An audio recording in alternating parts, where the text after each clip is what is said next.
Welcome back to the channel, everyone. Today we got some Iron Warriors versus some Iron Hands. If you would like to support the channel, please subscribe, like, and if you have any suggestions, be sure to leave them in the comments. Now, let's get right into the video. Cauterion was a wound of iron and fire hanging in the void. From a distance it resembled a blind eye, its surface a dull, scabbed grey, veined with lines of molten orange, where macro furnaces vented their waste heat into the thin, bitter atmosphere. The moon did not turn so much as grind, its orbital path locked to the demands of Medusa and the wider machine lattice of the segmentum. The crust was gone in any meaningful sense. In its place, layer upon layer of manufactoria, thermal sinks, and forged strata had been laid down over long ages, each generation of industry crushing the previous into fossilized strata of rust and bone. Gun spires jutted from that tortured skin like rusted nails. Some were new, all adamantium fluting and holy hazard striping. Others were ancient, wrapped in cabling as thick as hab blocks, their original designs long since overwritten by patchwork repairs and battlefield improvisation. Void shield projectors squatted at the points of a geometry, only that Adeptus Mechanicus still understood, overlapping fields of invisible force that could shrug off the fury of a wandering asteroid or a wayward macro shell. Docking pylons bristled with lighters and cargo craft, temporary excrescences on a surface that never truly slept, only changed its angle to the nearest furnace. To the Iron Hands, Cauterion was a dependable satellite fortress, another node in the cold metallic web that extended from Medusa out into the stars. It was not a place to be admired or loved. It existed to produce shells and plate, machine spirits and reactor cores, armored hulls, and the countless, faceless munitions required to keep the wider Imperium dying on schedule rather than all at once. Beneath the outer crust of manufactoria and flak towers lay the deeper vaults, the arteries and organs of the moon. The most sacred of those hollows was a chamber whose true designation had been burned out of the records and replaced with tiered ciphers and kill codes, the serfs. On the upper levels called it the deep core only in superstition and whispers, and even that was an indulgence.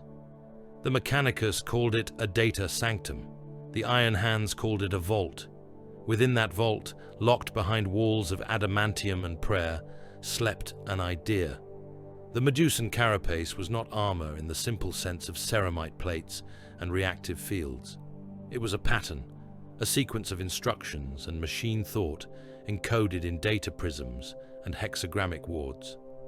A standard template construct, ancient beyond language, recompiled and fragmented and pieced back together through centuries of technomantic labor. In its barest, most heretical form, it was an exoplate design that refused to remain static.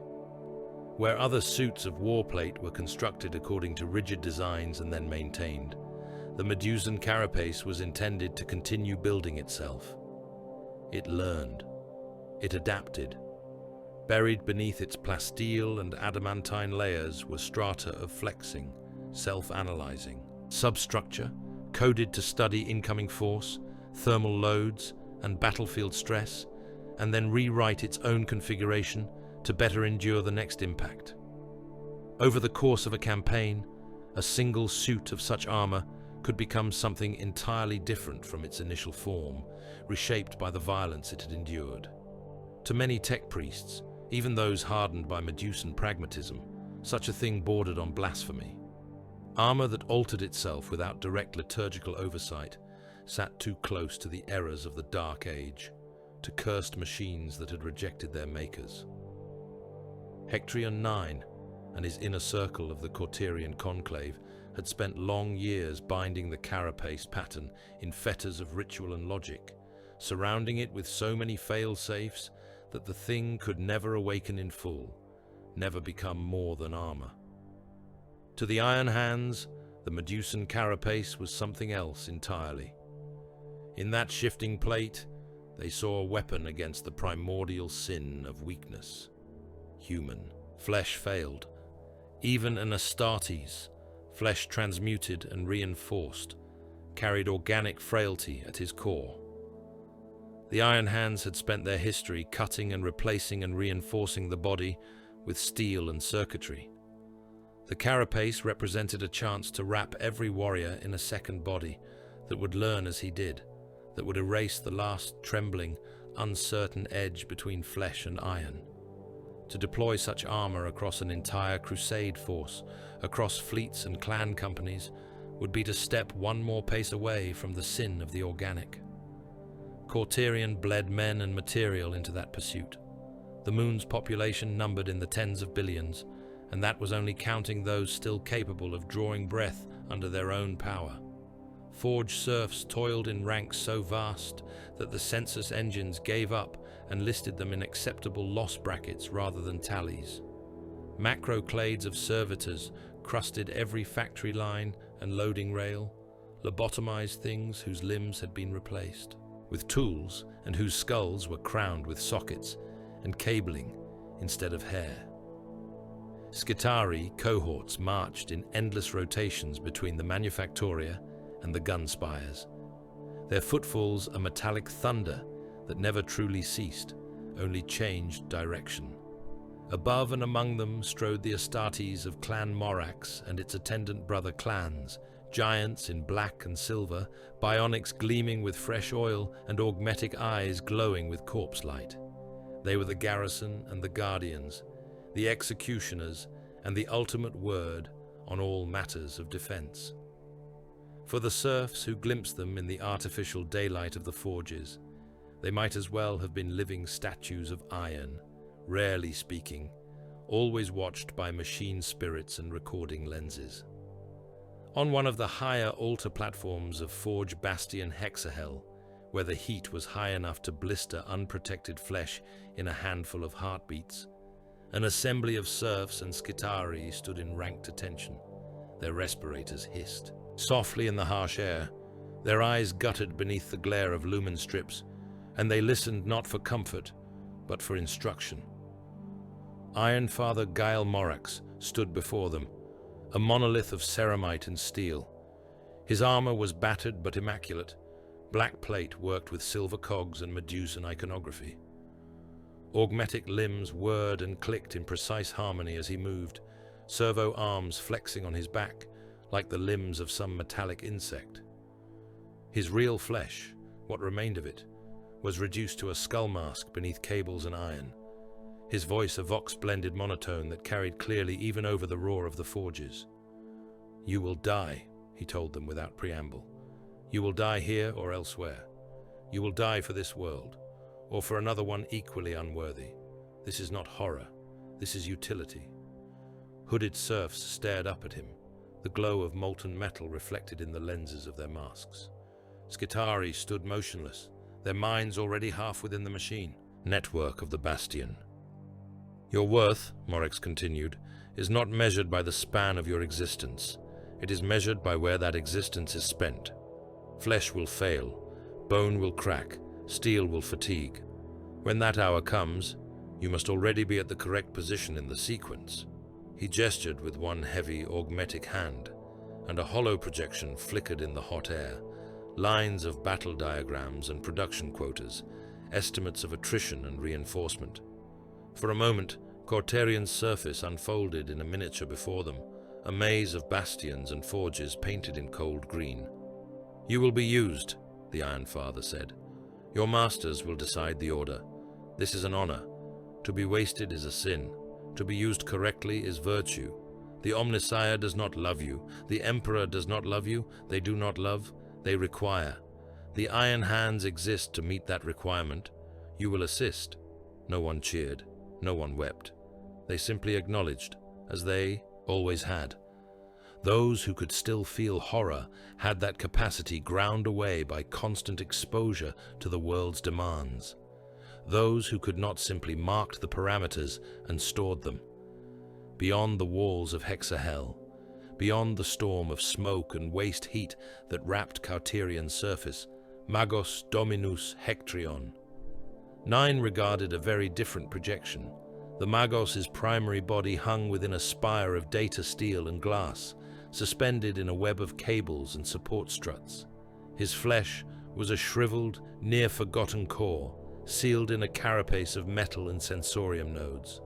Hundreds of augmetic eyes regarded the hololithic representation of the Medusan carapace code structure as it rotated before him, a slowly turning geometry of light and cipher.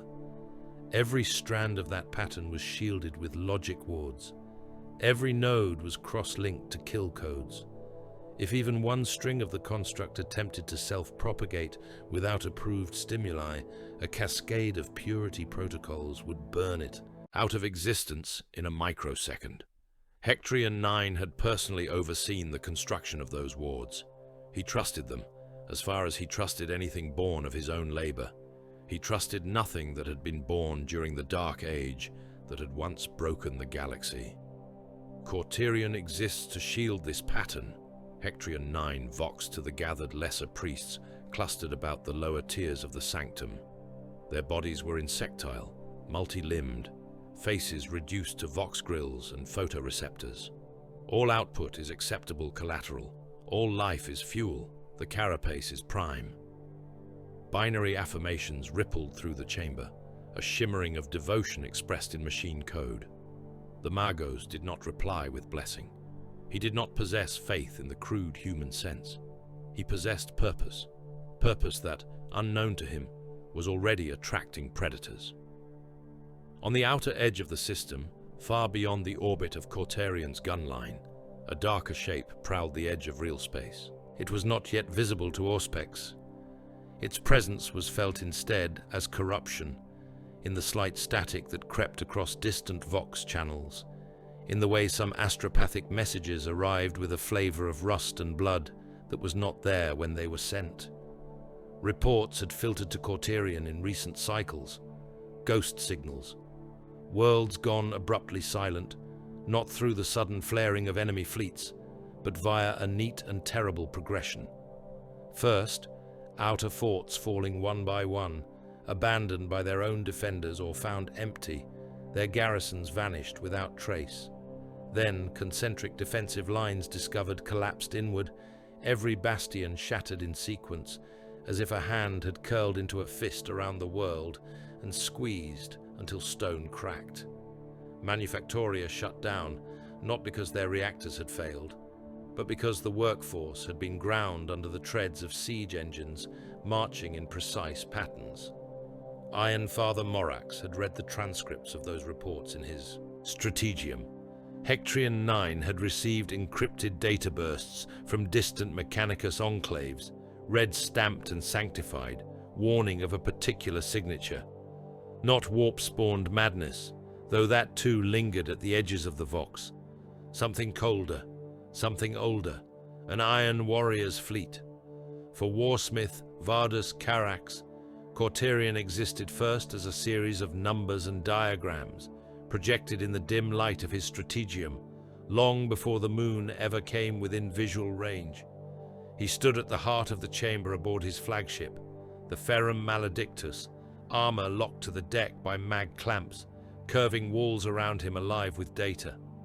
Hollow displays picked out Cauterion as a wireframe sphere surrounded by rings of red and green, each representing a defense platform, a void station, a macro cannon nest.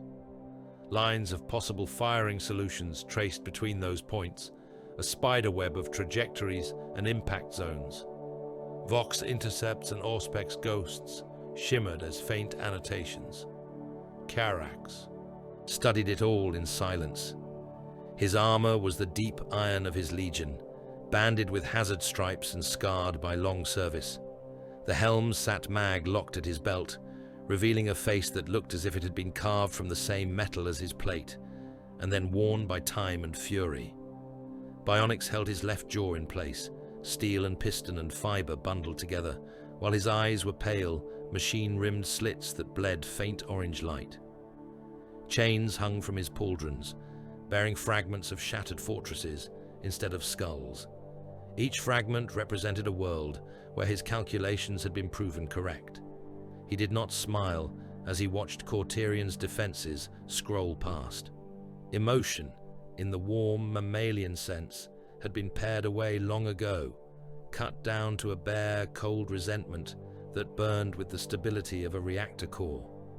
The Iron Hands had done much to stoke that fire.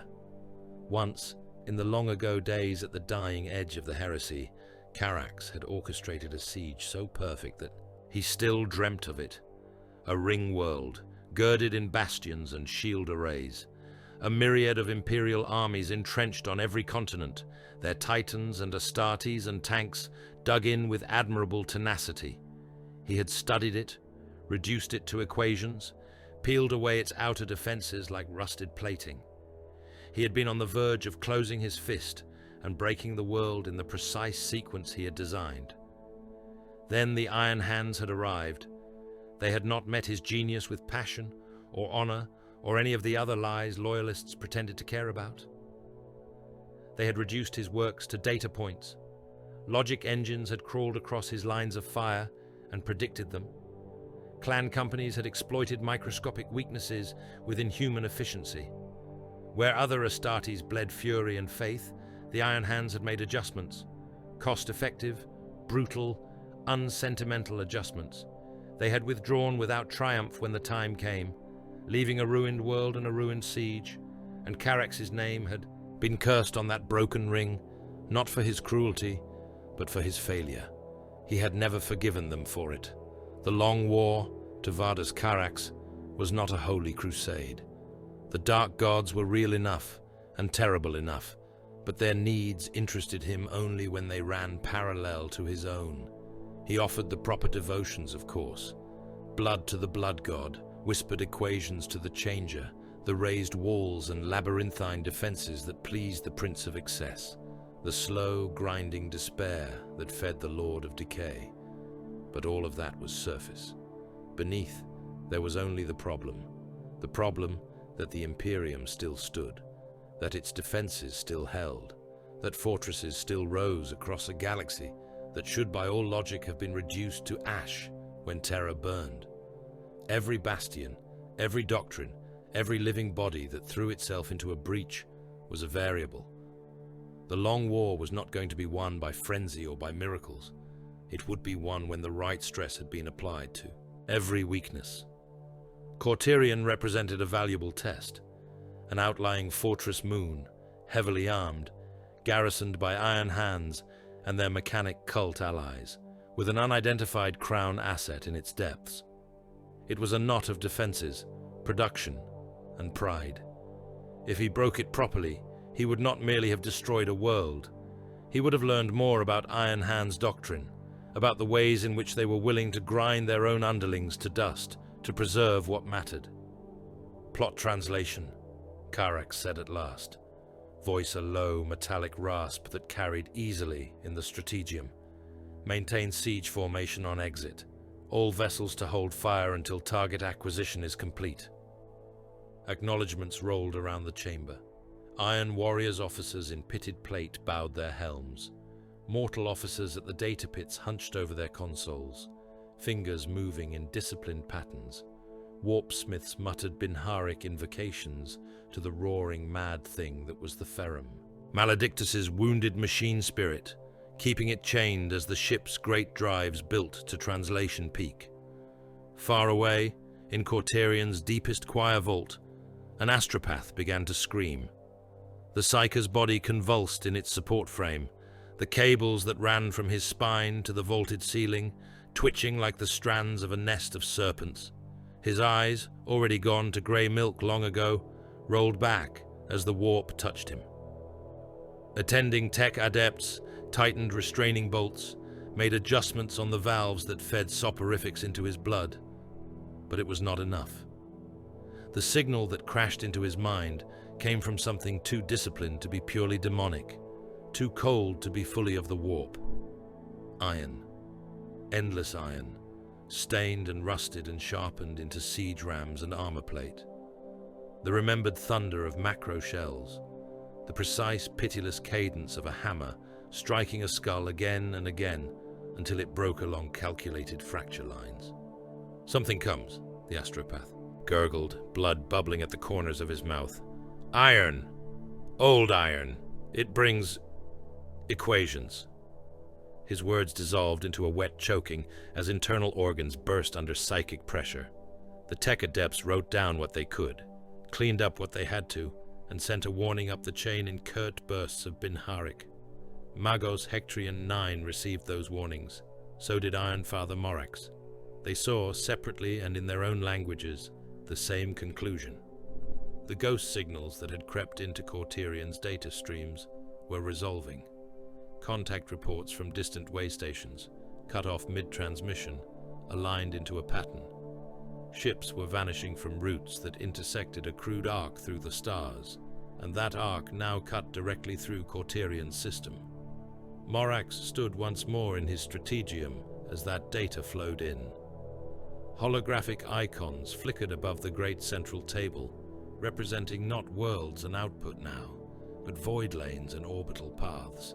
The Iron Father watched as new symbols flared into being beyond the outer marker buoys, each a contact detected by Auspex or astropathic echo, each tagged with a single descriptor: unidentified, heavy mass, probability of Iron Warrior's origin rising.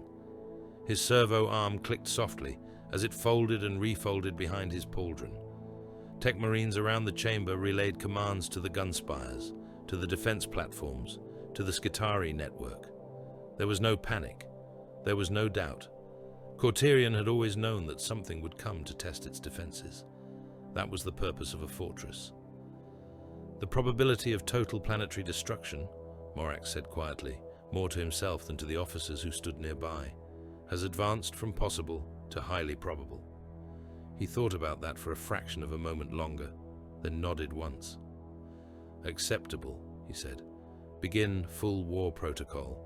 Prepare to be used. The Ferrum Maledictus and the fleet that followed her tore from the warp in a burn of void light and gravitic distortion at the edge of Cauterion's system.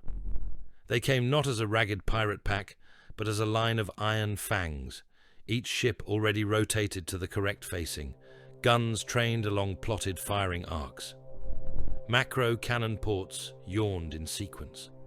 Lance batteries awakened, their spines of crystal and steel humming with caged stellar fury. Boarding bays and dropship cradles lit with angry red. Carax watched the first returns of real space Auspex paint Cauterion's orbital web in stark clarity. The diagrams he had studied for so long resolved into targets. Begin the siege, he said. Iron reached for iron across the void. The strategium of the Ferrum Execratus was a wound hollowed into the spine of the Grand Cruiser, a vast chamber of iron and ragged light where war itself was dissected. Hololithic projectors ringed the central pit, spitting blood-red radiance into the air. Cauterion hung there in miniature, a slowly turning sphere of runes and wireframe geometry. Orbital batteries burned as knife points of light.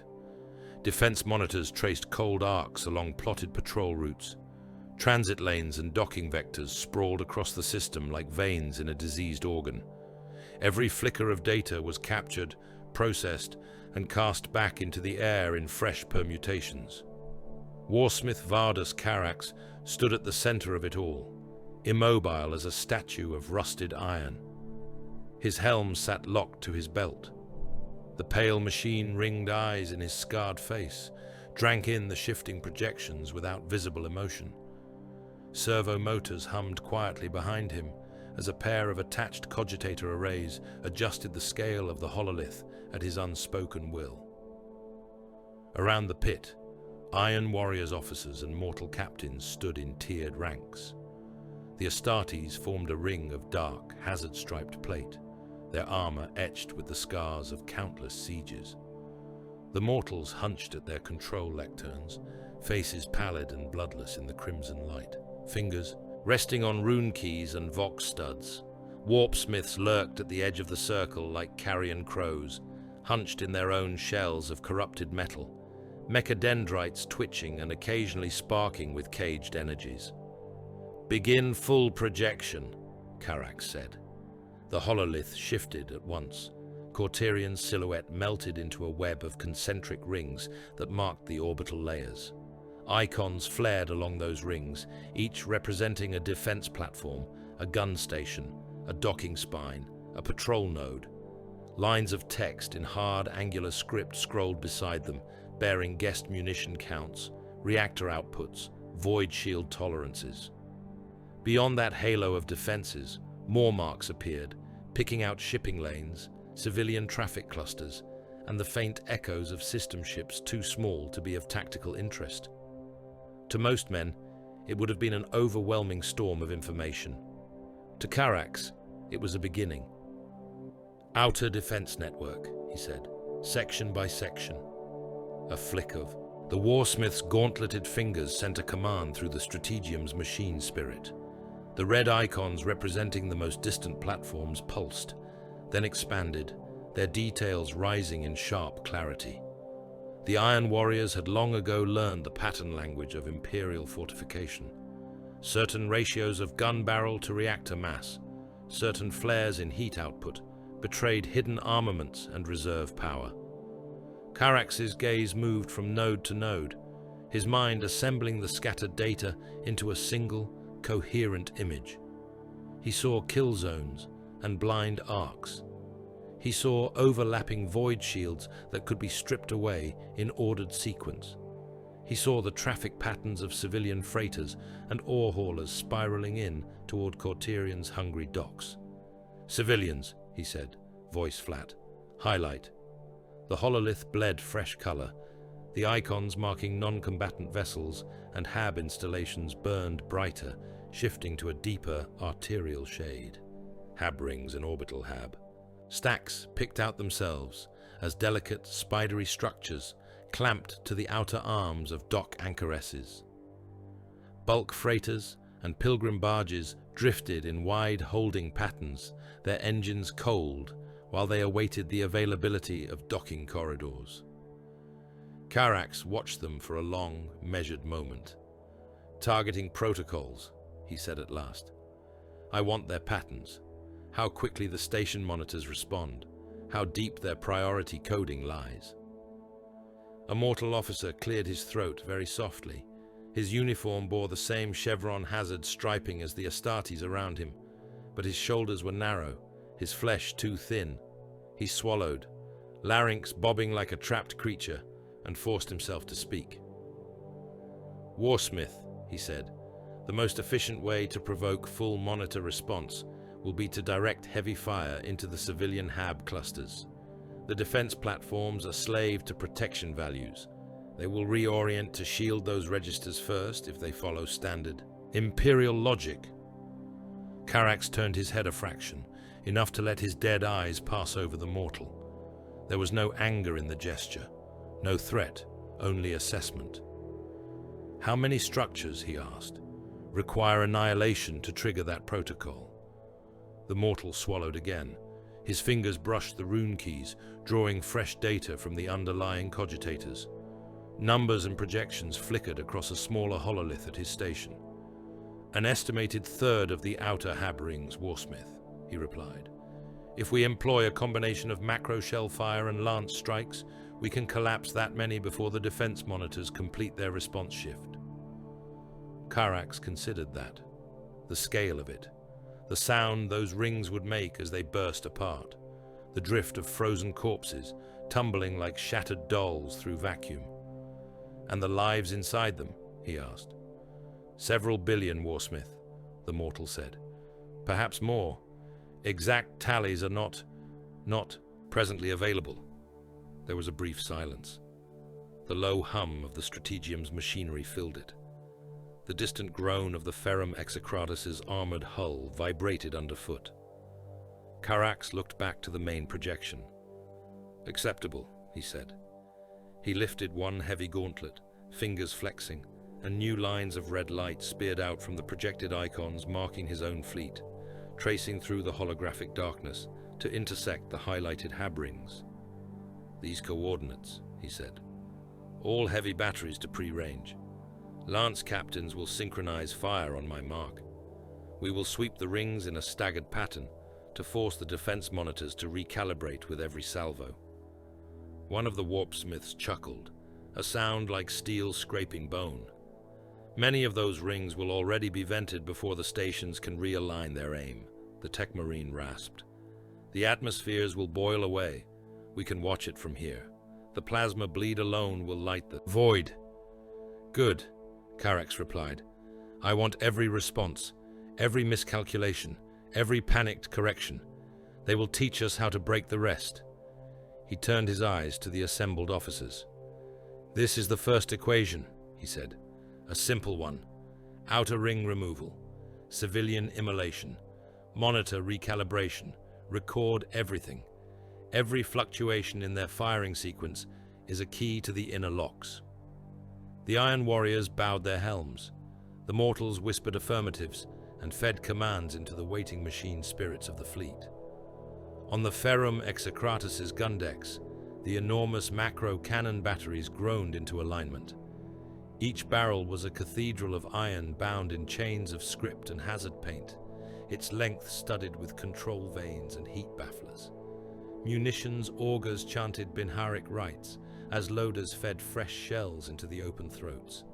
Lance batteries, long and slender as spears aimed at the heart of a god, hummed as power flooded into their crystal cores. Across the fleet, different ships mirrored these motions. Battleships and cruisers, each scarred by centuries, turned as one, answering the diktat of their warsmith. The first volley was almost gentle. Lines of incandescent light flickered from the Iron Warriors' guns. Macro shells, each the size of a lesser vessel, tore through the void, their stabilizer fins spinning, their course corrections calculated at the moment of firing to account for the fractional drift of the target rings. Lance beams stabbed outward, hard, white spears of energy that carved through space faster than thought. The outermost hab rings died. They did not fall neatly. Cauterion's outer rim was a ragged lattice of structures, some ancient, some barely complete, all mortared together by the necessities of traffic and output. Macro shells punched into them, detonating in sun-bright bursts that tore entire sections free. Lance strikes slagged whole spans of docking arm in a heartbeat, turning them to molten splinters that spiraled away in slow motion. The pressure-sealed corridors that stretched between those points exploded as the atmosphere within them found new avenues to expand, blowing out in gouts of vapor, dotted with fleeing figures. Several billion lives vanished in minutes. Men and servitors at their workstations looked up as warning klaxons screamed, only to be torn apart as walls gave way and the roaring vacuum took them. Families huddled in hab cells as their world lurched and twisted, gravity dying beneath them, the floor folding in on itself as structural spars sheared. Priests shouted half-finished prayers to the Omnissiah into vox horns that suddenly broadcast only static and the soggy pop of bursting lungs. From the vantage of the Iron Warriors' fleet, it was data. "Monitor response," Karax said. The Strategium's hololith shifted. Fresh icons flared near the shattered rings as defense monitors and ready platforms slewed out of their patrol. Routes. Their gun batteries realigned, macro cannon and lance casemates swinging to cover the trailing arc of destruction. Targeting scripts iterated. Void shields bled power into weapon capacitors. "Note the delay," the mortal officer said, more to himself than to the warsmith. Initial hesitation, priorities being rewritten. "Mark it," Karax replied. "Feed that pattern to all fire control cogitators. We will mirror their alterations." Salvo followed salvo. The Iron Warriors did not simply blast the hab rings apart. They did it in patterns. A cluster of shells would rip through one section of ring, and as the monitors swung to cover the new wound, fresh lances would crack into a different vector entirely. With each shift, the defense platforms had to rerun their logic, reassessing threat values, adapting to the latest loss. In adapting, they exposed their core routines. On Cauterion's surface, the sky turned red. Ironfather Gael Morax stood in the Vox, chapel of Forge Bastion Hexahel, and listened to the distant thunder of orbital fire as the sound filtered down through the atmosphere and the armor of the bastions as a dull, continuous growl. Auspex screens along the chapel walls showed the dying hab rings as arcs of spreading debris, leaky bands of wreckage that crawled across the blackness above. Karax, Morax murmured. He did not inject anger into the name, only a recognition of expected quality. Tech Marines and Signal Adepts knelt at the base of the Vox altar, hands moving over rune keys and rotary dials. The central transmitter, a pillar of coiled cabling and brass horns, crackled with static as void conditions shifted, and the fleet beyond Cauterion's orbit exchanged murder with the moon's guardians. "System-wide broadcast," Morax said. "Priority iron." The tech priests moved with practiced speed. Cables clamped into receptacles. Dials were turned. Servo skulls buzzed away into side chapels, carrying hardwired instructions to subsidiary transmitters. When the network was ready, Morax stepped up to the altar and laid one augmented hand on its corroded metal. Every worker's station, every hab compartment, every Skitari barracks and servitor shrine, every place where a Vox grill connected to the Cauterion network hissed and crackled as the Iron Father's voice reached out, propagated through the machine web like a commandment from an uncaring god. "Citizens of Cauterion," he said, voice amplified and stripped to its harsh essence, "you are under attack." He let that simple truth hang for a heartbeat. "You will not flee," he continued. "All non-essential movement beyond designated workstations is prohibited. Production targets are not suspended. The forges will continue to burn. The vats will continue to flow. The guns will continue to fire, fed by the output of your labor." In the manufactoria, sweating serfs paused in their toil as the words rolled over. Them. Then the overseer's shock mauls crackled and crashed down, driving them back into motion. "In the event of invasion," Morax went on, "you will obey all directives issued by Skitari commanders and Iron Hands representatives. Any individual or unit found abandoning their assigned station without authorization will be designated waste material. Their organic components will be repurposed to feed the Astartes nutrient reserves and servitor programs. Their augmetics, if any, will be reharvested for more loyal subjects." He did not raise his voice. He did not need to. "This is not cruelty," he said. "This is correct use. On the lower levels of the moon, in the fleshy warrens where forged serfs were bred and raised like livestock, men who had never seen sunlight listened to a voice that did not know they existed as individuals. Some wept, some laughed. Most simply kept working, because the alternative had been made very clear. Deep beneath the forges and bastions, in the sanctum where the Medusan carapace slept in encoded stasis, Magos Dominus Hectrion 9 received the same transmission in raw machine script, stripped of all human inflection. He acknowledged it with a pulse of confirmation and turned back to the suspended geometry of the STC pattern in its wards. "Partition protocols," he voxed to the gathered lesser magi. "Commence." At his will, the hololithic diagram of the Medusan carapace broke apart. The elegant whorls and intersecting lines shattered into shards of light, each representing a segment of the greater pattern. Those shards spun away from the core, branching into still smaller fragments that in turn were wrapped in new layers of logic wards and encryption chains. Data coffins, heavy adamantine cases, ringed with thrumming coils and inscribed with trinary curses, were trundled into position by servo rigs on the sanctum floor. Hectrion 9's mechadendrites descended, delicately plucking each fragment of the carapace pattern from the hololith and slotting it into a corresponding data coffin. Each insertion was accompanied by a flare of sacred seal script and a flash of internal power as the coffin circuits came alive, accepting the cursed treasure. "The primary pattern remains anchored," Hectrion 9 intoned. "These are shards, copies. They will be sent by different routes. If full encirclement occurs, the probability of total loss is reduced." Binary ascent rolled around the sanctum. "Remember," the Magos added, The Iron Hands are not guardians. They are tools. If their bastions fall, the carapace must endure. While the Loyalists began to cut their holy weapon into pieces small enough to save, the Iron Warriors prepared their own gods. In the cavernous launch holds of the Ferrum Execratus, warpsmith Scorvash stalked a forest of chained metal monsters. His armor was a blasphemy of pistons and demonic flesh, hazard striping torn and re-inked over skin that flexed like hot rubber. Mechadendrites sprouted from his back and spine, each tipped with some grim instrument. Some ended in welding torches, others in cutting claws. One bore a cage of rune-etched glass, in which a bound warp entity fluttered like a dying moth. He moved under the looming shapes of demon engines and hellbrutes, as a priest of the dark might move through a shrine.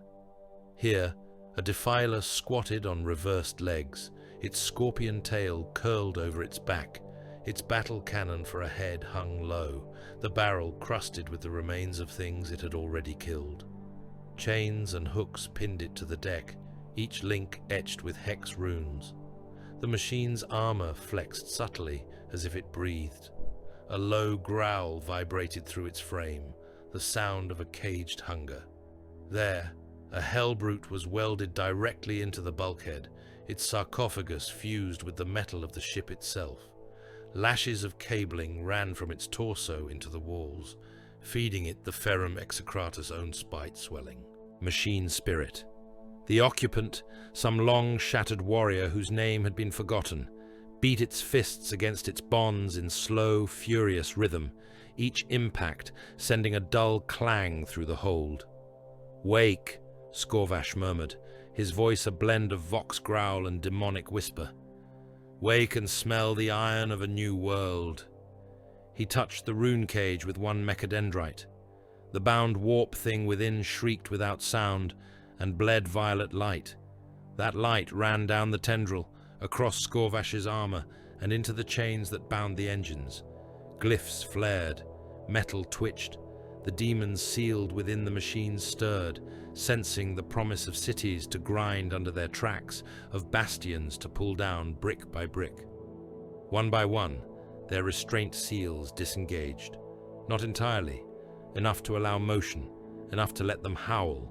On the outer hull, launch hatches irised open, drop clamps released. In a few moments, these machines would be hurled into the void in boarding shells, or dropped through atmosphere in flaming cocoons of ablative plating. For now, they waited, slavering in steel. War was not waged only with careful mathematics and siege lines. It was also waged with living engines that understood only destruction. Outside, the first waves of destruction were spreading. Civilian bulk freighters, still locked in their docks when the bombardment began, shuddered as shock waves tore down the docking arms and ruptured fuel lines.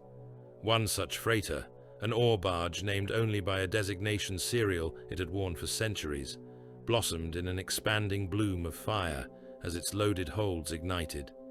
The flare of its death was bright enough that some workers on Cauterion's night side saw it fall as a streaking star. Pilgrim vessels, crafts full of ragged men who had scraped their way across 100 worlds to offer meaningless tokens at a forge shrine, were caught between the converging arcs of iron warriors and Cauterion defense fire. One barge took a glancing macro shell strike that ripped its spine open. Thousands of passengers were flash frozen in the instant the hull parted, their bodies flung into the void in a ragged plume. Some remained huddled around the icons they had been clutching, locked in postures of prayer forever, as frost crawled over their skin. The Iron Warriors recorded the results. Lance controllers report minor drift in Cauterion's return fire. A mortal Auspex officer called into the strategium of the Ferrum Execratus. Defense platforms are overcompensating for our last volley, exposing gaps in the inner ring. Adjust macro trajectories, Carax replied. Exploit the new blind arcs. Continue second sequence. A fresh pattern of red lines speared out from the projected fleet. The second sequence of fire was no random barrage. It was designed to strike the defense platforms not where they were strongest, but where the mathematics suggested they had overcompensated, where void shield overlap had thinned and weapon arcs tangled. Cauterion's outer forts died in order. One after another, in a spiraling chain, their reactors overwhelmed and detonated, their gun decks spinning off into space as tumbling coffins. The void filled with shrapnel and gas and corpses. The Iron Hands responded with their own doctrine. Strike cruisers burned hard out from the shadow of Cauterion, engines flaring white as they threw aside optimal fuel use in favor of closing range. Their hulls were heavy with additional armor plating, their void shields pushed to dangerous overload. They did not seek an elegant firing solution. They sought contact. One such vessel, the Sable Praxis, powered directly toward the Ferrum Execratus, ignoring the storm of ordnance flashing around it. Macro shells detonated against its shields, tearing away layer after layer of shimmering protection. Lances scraped along its flanks, gouging ugly rents into its armor. Internal fires roared down its companionways.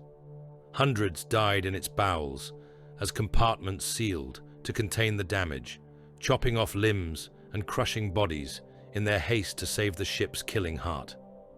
The Iron Hands captain, aboard the Sable Praxis, did not deviate. He forced more power into the engines, drove the ship forward on an intercept that very nearly became a collision. "Impact projection," a mortal on the Ferrum Execratus shouted. "They are on a ramming course." "Hold," Carax said.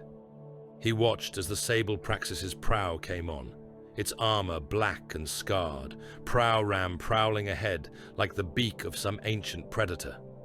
He saw the flare of opening launch bays along its flanks as boarding torpedoes fired even as the ship screamed in. At the last possible moment, the Ferrum Execratus executed a controlled roll, thrusters howling as the Grand Cruiser altered its vector by the smallest of margins. The Sable Praxis grazed its void shields and carved a swathe of ruined plating along one side instead of burying itself in the ship's spine. The near miss was still catastrophic. Men and machinery in the grazed sections were torn apart as the armor peeled away like wet parchment, exposing decks to vacuum. Thunder rolled through the Iron Warrior's vessel. The Strategium trembled slightly under Carax's feet.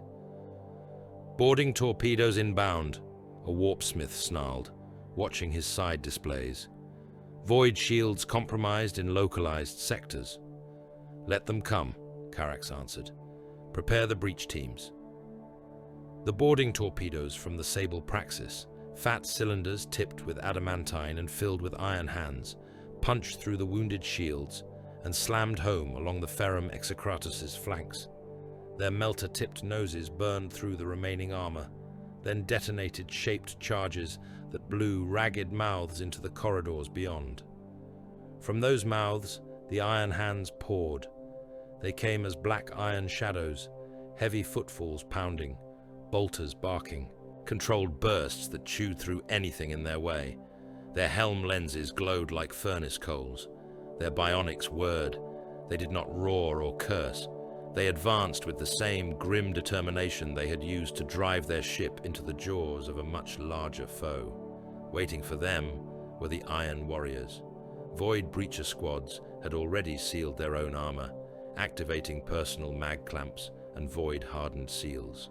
As the first Iron Hands pushed into the breach corridors, the Iron Warriors activated shaped charges placed along the ceiling. Explosions ripped through the hull, not simply tearing metal, but opening those sections directly to space. Air rushed out in a screaming gale, dragging men and debris with it. Mortal auxiliaries, caught in the killing wind, clawed at deck plates and bulkheads as they were peeled away. They were whipped past the Iron Warriors, their faces contorted in terror, only to vanish into the blackness beyond. Some of the Iron Hands were caught as well, snatched off their feet and hurled toward the void. The Iron Warriors had locked their boots. They stood in the hurricane, secure in their preparations, firing down the corridor with ruthless precision as the pressure dropped. To them, The mortals and unprepared were nothing more than ablative layers of meat, useful only insofar as their deaths denied the enemy cover and forced them to fight in thinner ranks. Bulkhead doors slammed shut in timed sequence, cutting off the vacuum and sealing pockets of iron hands and iron warriors together in pockets of smoke and floating bodies. There, in the sudden silence, the killing continued with chainswords and blades and the brutal crash of armored fists. Karax watched none of it directly. He read the battle through casualty projections and status runes. "Mark how quickly they commit to the breach," he said, eyes on the scrolling data. "Note their willingness to sacrifice the ship itself to place boarding parties. This will be of use."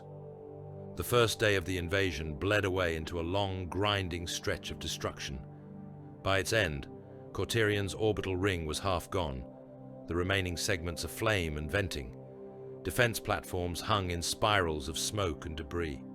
The void between the moon and its attackers was clogged with the wreckage of ships, broken bodies, and the fading ghosts of melted habs. Within the battered command spires on Cauterion's surface, Iron Father Morax and Magos Hectrion. 9 received a new transmission.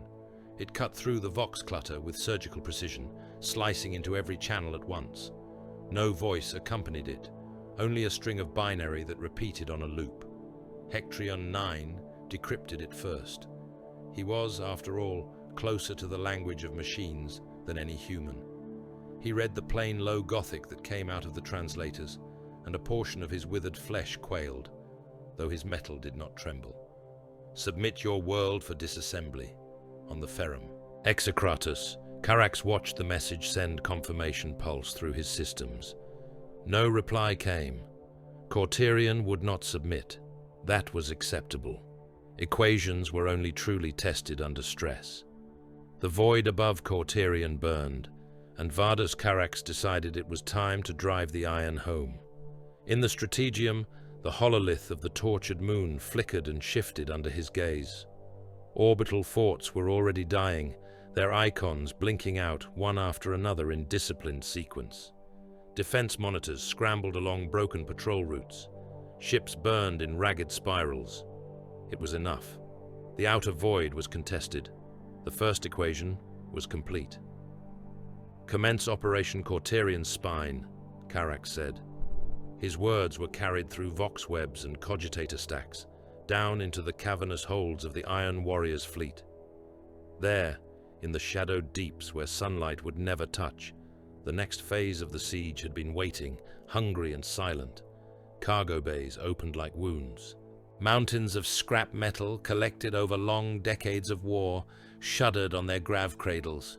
Twisted hull plates from dead cruisers, shattered armor from fallen titans, broken siege engines and decommissioned shells, all bound together in great tangled masses, were slammed into launch racks by clanging servitors. Nearby, rows of corpse-filled pods waited, their contents stacked like cordwood. Some of the bodies were months old, stiff and dried.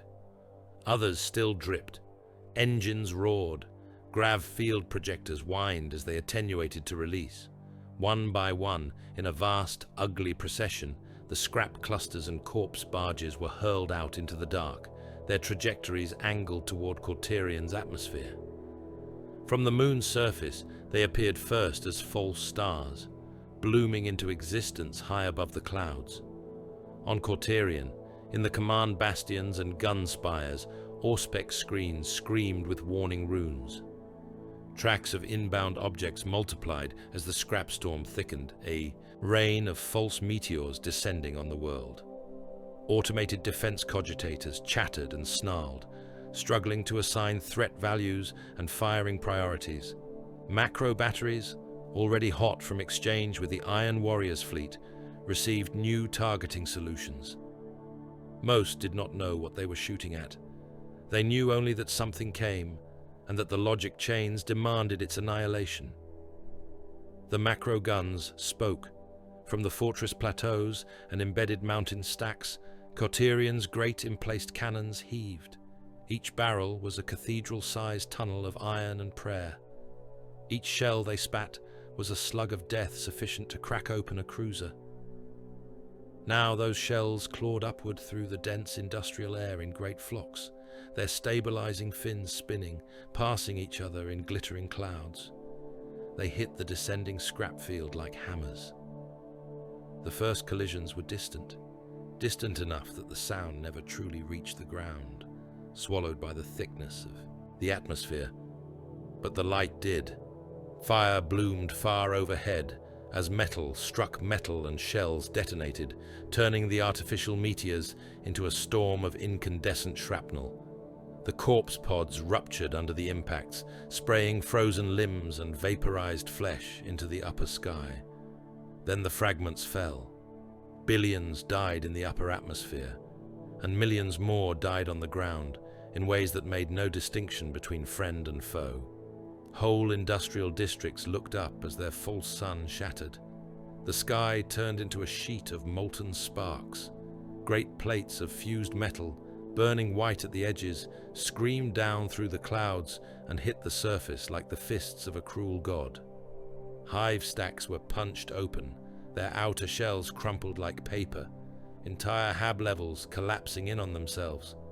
Factories disappeared in mushroom flares as their reactor housings were ruptured. Railheads, once neat grids of tracks and loading cranes, were mashed into fields of twisted, smoking iron. In some places, the shrapnel came as a rain of glittering needles, shards of steel fine enough to slice through bone and plasteel alike. Serfs running for cover were shredded where they stood, their bodies turned to red mist in an instant. In other places, heavy masses of junk metal arrived as tumbling boulders, each impact sending shock waves radiating out through the crust, toppling hab blocks and collapsing tunnels far from the initial strikes. The debris cloud became a weapon that cared nothing for allegiance. Skitari cohorts were caught in the open between bastions as the storm descended, their ranks chopped apart, bionics flayed down to the sparking wires. Servitor caravans, trundling obediently along their assigned courses, vanished under avalanches of glowing wreckage. Pilgrim camps on the lower levels simply ceased to be, reduced to craters lined with charred bones and pools of cooling slag. From the fleet, Karax watched the outer layers of the atmosphere churn, with heat blooms and particulate storms. The scrap and corpses and detonations had formed a barrier of interference so dense that Cauterion's own auspex could no longer see clearly. Atmospheric occlusion is rising, a mortal officer reported, eyes fixed on his ghost-green screens. Their ground batteries are firing blind, Warsmith. They are killing their own with every salvo. Karax nodded once. Then we proceed, he said. Mark the gaps we have created. Begin the true descent. The Iron Warriors came down through the chaos they had called. Dropcraft plunged into the atmosphere in disciplined waves, their hulls wrapped in ablative plating that charred and peeled away in sheets as the heat of re-entry clawed at them. Landing barges, their bellies loaded with tanks and artillery pieces and ranked infantry in hazard-striped plate, burned dull orange as they bored their way through the upper flames. Smaller pods, each carrying a half-squad of siege specialists, dropped like iron raindrops behind them. Scrap fragments burned alongside them, tumbling uselessly now that their role was complete. Dead men, flung free of ruptured corpse pods, spun past, arms wide, faces frozen in final surprise, before they vaporized. Ground fire reached for the descending craft. Macro batteries, still firing according to panicked and half-blind coordinates, hurled shells into the storm. Some found their marks. A landing barge caught a near-direct hit and vanished in a ball of light, its contents reduced to ash before they could even scream. Smaller pods were clipped, sent pinwheeling out of control to smash into the surface like meteorites. Those were losses Karax had already factored into the equation. Many more made it through. The first landings hit the ash-choked plains around Forge Cluster Heliox 5, a sprawl of manufactoria and bastions that stretched from horizon to horizon. The ground there was already dead. stripped of life by centuries of caustic, rain and chemical runoff. The only things that grew were mounds of dumped slag and the skeletal frames of abandoned projects. Landing craft slammed into that wasteland in ordered patterns, coming down in lines and grids that only made sense when seen from above. Hatches blew out, ramps dropped. The Iron Warriors marched into the toxic wind. They deployed with the same cold precision with which they had broken the void defenses. Siege cohorts advanced in staggered ranks, their armor dulled by grime but bright with fresh hazard striping. Heavy weapons crews moved at their flanks, their guns already tracking arcs of fire, calculating lines of sight and impact. Tech Marines slammed down portable Auspex pylons into the dust, feeding fresh planetary data to the fleet and back to Karax's strategium. Artillery batteries rolled out of the landing barges on shrieking treads. Basilisk and Medusa patterns, some loyalist designs remarked with new blasphemous sigils, others darker things, bristling with demonic glyphs, were hauled into pre-plotted firing positions. Their crews went to work, their motions practiced and joyless. Shield plates were raised, ammunition stores were unpacked in neat stacks. Rangefinders were aligned to predetermined coordinates. Within minutes of landing, the guns were already lobbing their first shells toward the distant outlines of Heliox's defensive bastions. Around them, demon engines howled in nascent delight. Defilers strode from their drop cradles on reversed limbs, each step chewing trenches into the ash. The air around them shimmered with the heat radiating from their possessed cores. Their battle cannons tracked for targets, barrels drooling residue from previous campaigns. Their claws flexed, hungry to pick apart fortification walls stone by stone.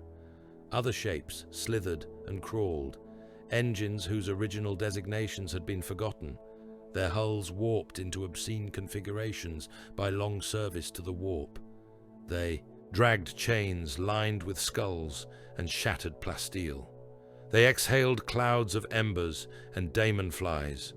Their machine spirits howled through vox emitters in voices that made the air vibrate in sympathetic agony. They did not land in chaos. They landed on marked grid points, to prearrange distances from each other, forming overlapping kill fields before they roared out to seek prey. Even their madness had been measured and chained by Iron Warrior's logic. Cauterion answered. As the first shells from the new siege lines arced toward Heliox 5, Ironfather Morax stood upon a bastion parapet and watched the horizon flicker with fresh impacts. The old fortifications around the cluster, built to repulse void landings and starborne assault, were already waking. Void shield emitters throbbed as they bled power into new layers of protection. Gun towers pivoted, tracking the emerging signatures of Iron Warrior's armor columns. There was another problem, however. The storm in the upper atmosphere had not yet abated. Shrapnel still fell in lethal showers across the outer districts. Macro batteries, still obeying their last blind firing solutions, continued to throw shells skyward. Debris came down wherever it chose. Cauterion's cities were a maze of towering hab sectors, reactor stacks, and foundry blocks. In those cramped warrens, panic blossomed like an infection.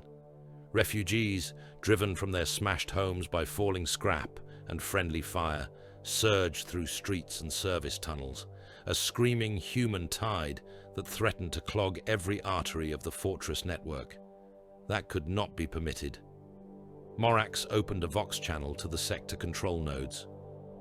"Seal all HAB segments beyond Line Delta," he ordered. "Atmosphere purge. Fire wash where capacity allows." Somewhere below him, great gates slammed shut. Bulkhead doors closed with thunder, cutting screaming crowds off from escape routes. Venting valves opened high in the walls of HAB towers, releasing the air within in controlled storms of howling wind. People clutched at each other, at railings, at anything fixed, as the invisible fists of vacuum dragged at their lungs, their eyes, their tongues. Some were torn from their feet and bounced off the walls, as they were dragged up and out into shaft networks that led directly to the dead sky. In other sectors, promethium sprays flooded through vent networks and access corridors. Ignition coils fired. Whole blocks went up at once, flames punching from every window and maintenance hatch, filling the streets with a blast of burning air that crisped flesh to charcoal in heartbeats. The heat was intense enough to turn bone brittle and grey. Those few survivors who staggered clear of the first wave of fire died in the superheated fumes that followed. When the purging was complete, Morax received curt reports.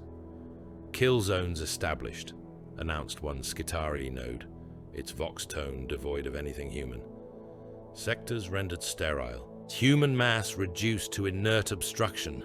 Potential infiltration vectors diminished." The Iron Father nodded. Major arteries were now clogged with vacuum-mummified bodies and fused detritus. Those routes could serve as temporary barricades. Their former occupants had been used correctly. Beyond the dead Habs, the living defense formations moved. Skitarii legions marched out from the gates of Heliox 5 in ordered blocks, their metallic feet beating a constant, clattering rhythm into the ash. Their bodies were a mockery of humanity, torsos sheathed in rigid armor, limbs replaced with piston-driven augmetics, skulls capped with sensor rigs and antennae. Their eyes glowed dimly behind visored masks. Their weapons were extensions of their limbs, locked into place, part of a single murderous design. They chanted as they advanced, streams of Binharic litanies that crackled and buzzed over the Vox network. Their voices blended with the hissing static of the data feed linking them to the Skitarii commanders atop the bastions. Fire arcs, target priorities, and threat values streamed through their minds faster than organic thought could have carried such information.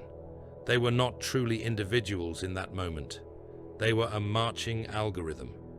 From the Iron Warrior's vantage, they were just another pattern.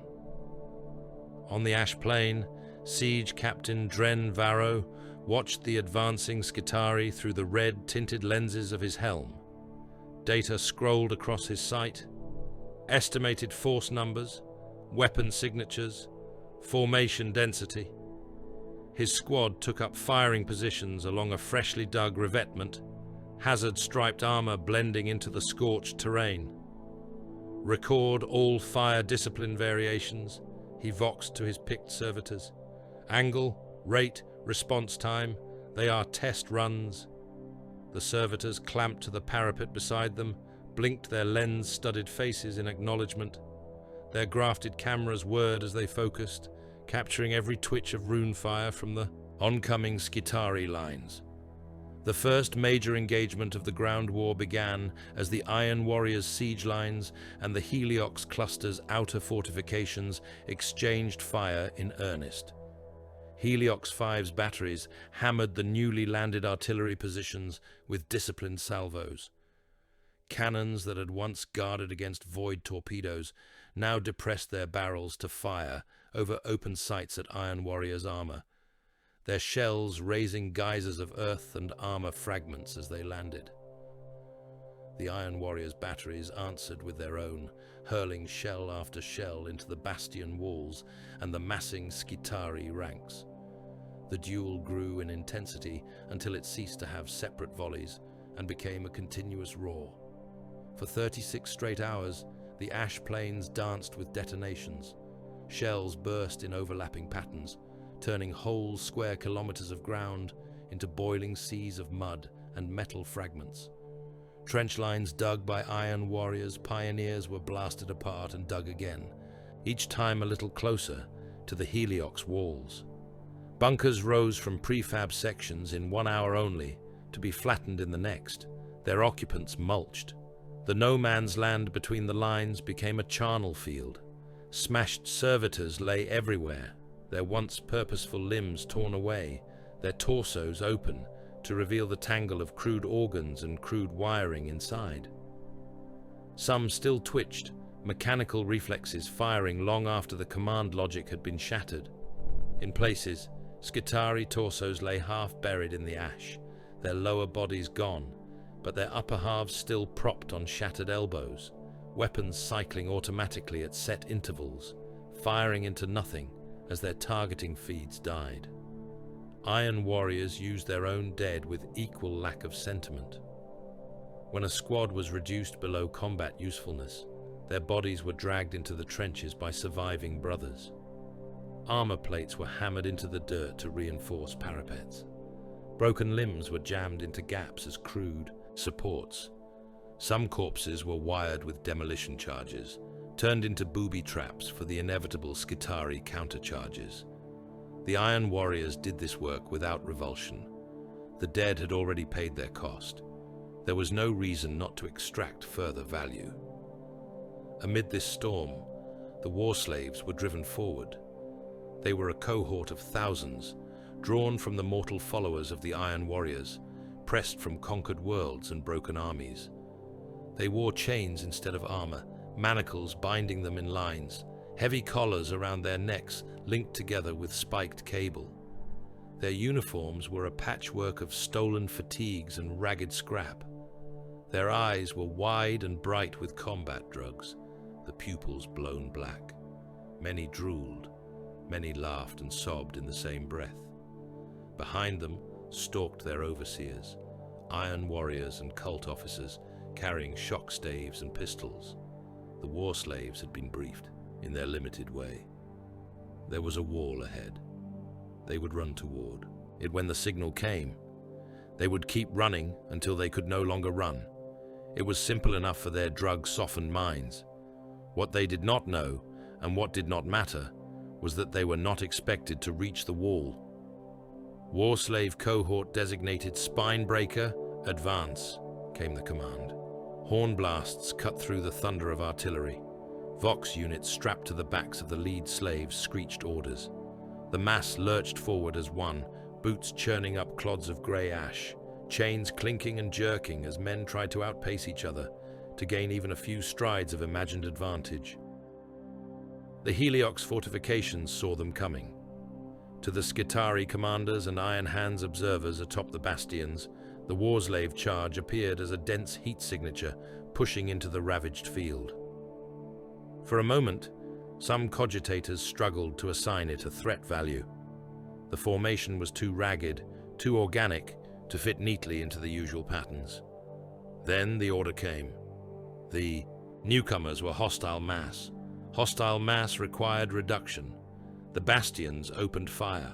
Heavy bolters chewed into the oncoming throng, their explosive shells bursting bodies apart in sprays of meat and bone. Lascannons carved brilliant lances through the dust, slicing rows of men in half at the waist.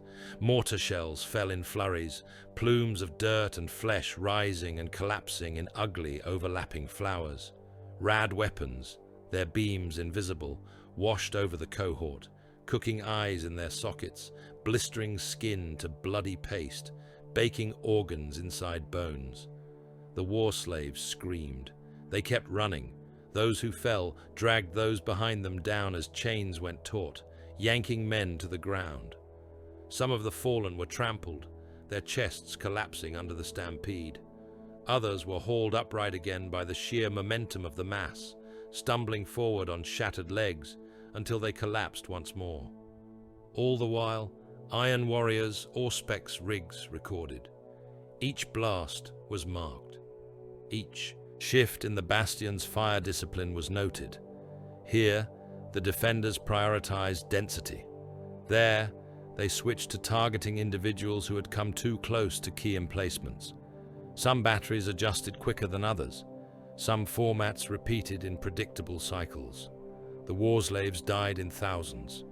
Very few reached even the outermost craters before being reduced to shredded meat and scattered bones. From a high command post on one of Heliox's inner walls, Morax watched the massacre through picked feeds.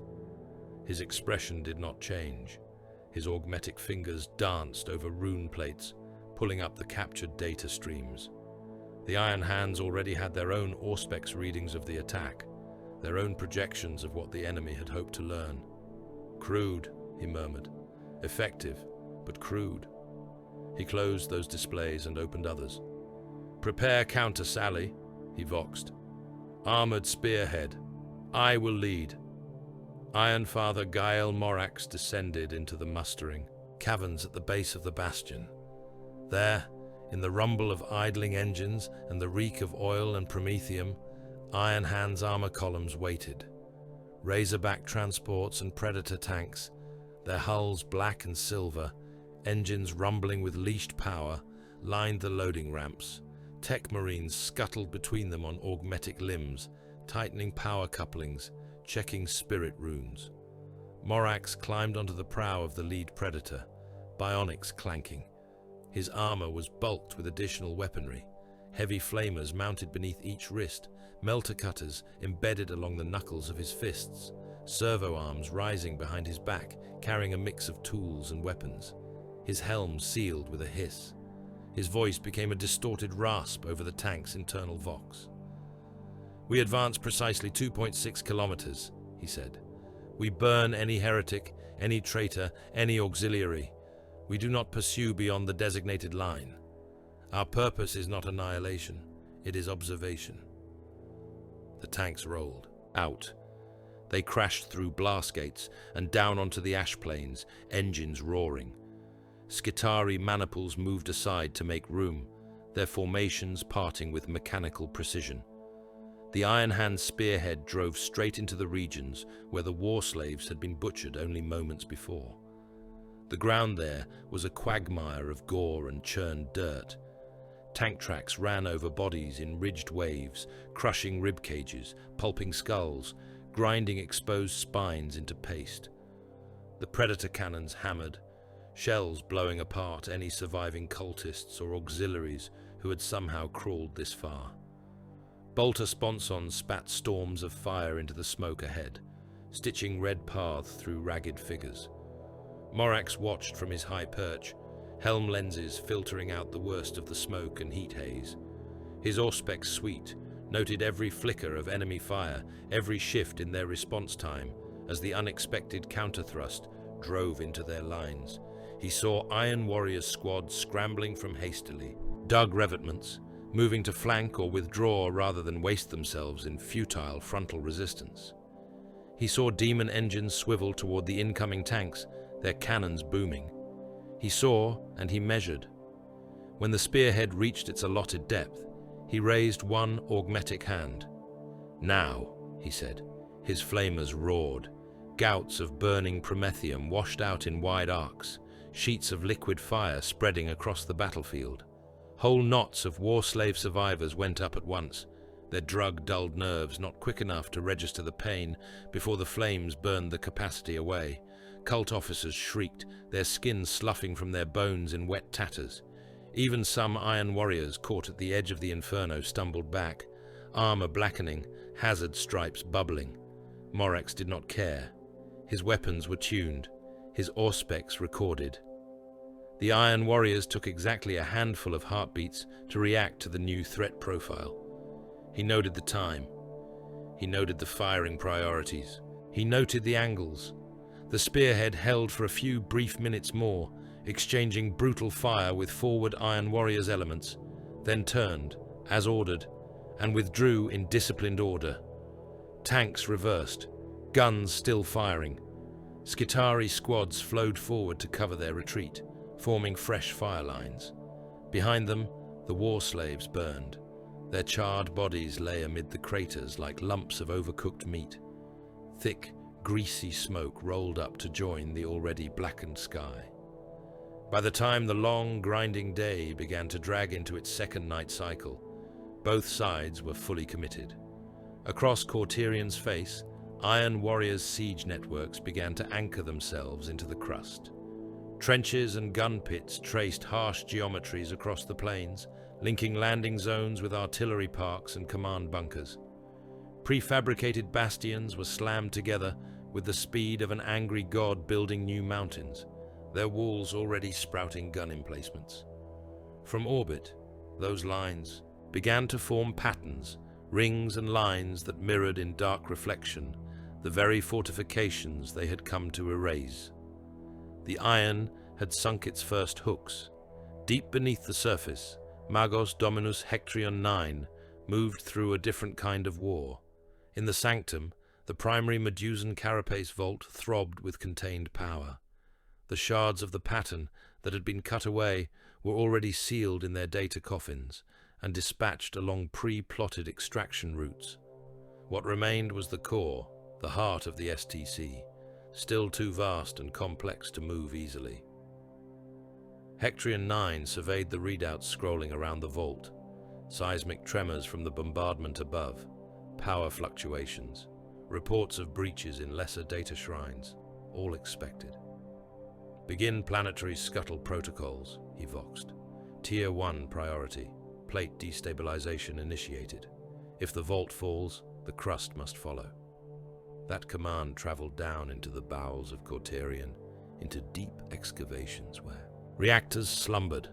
Systems long buried under fresh layers of industry flickered to life.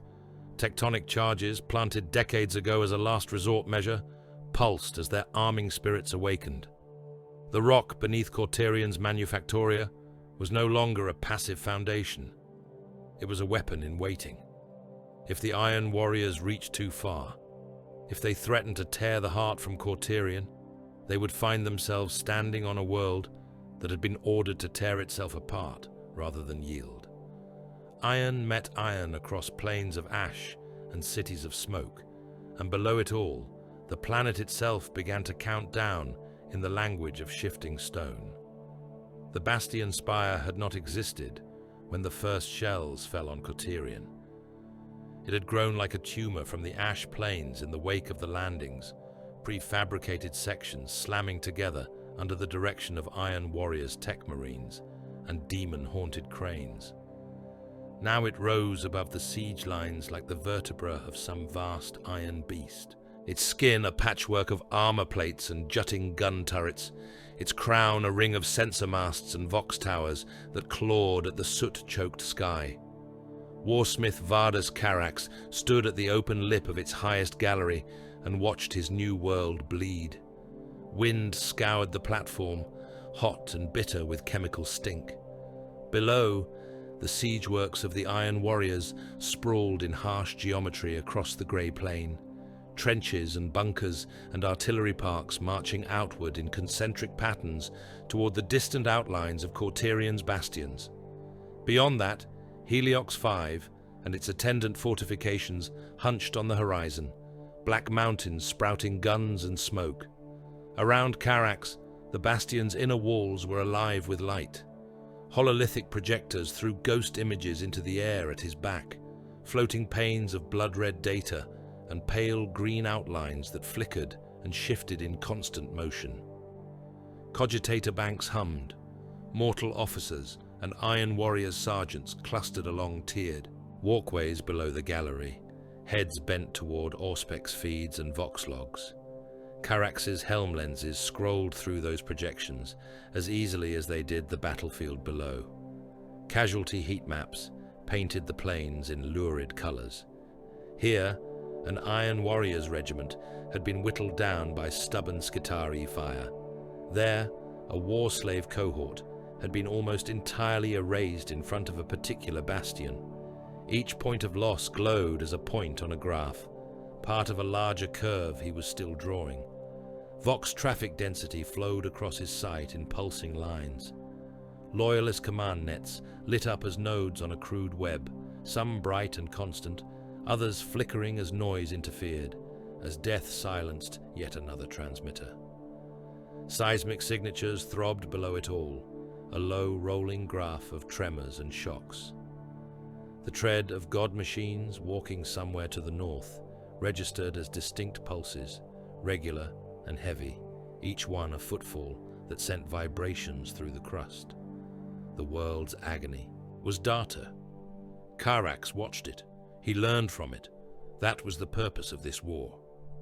Outer sectors, he said, voice low, carried on a direct link to the bastion's primary cogitator.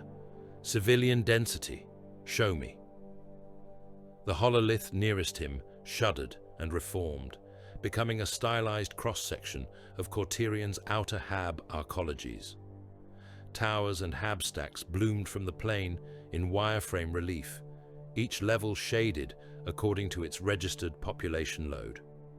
Transport spines and conveyor lines threaded between them, marking the arteries of the Forge Moon's labor circulation. Iron Father Morax had been diligent. When the bombardment began, he had ordered evacuation patterns, rerouted traffic flows, sealed and purged kill zones.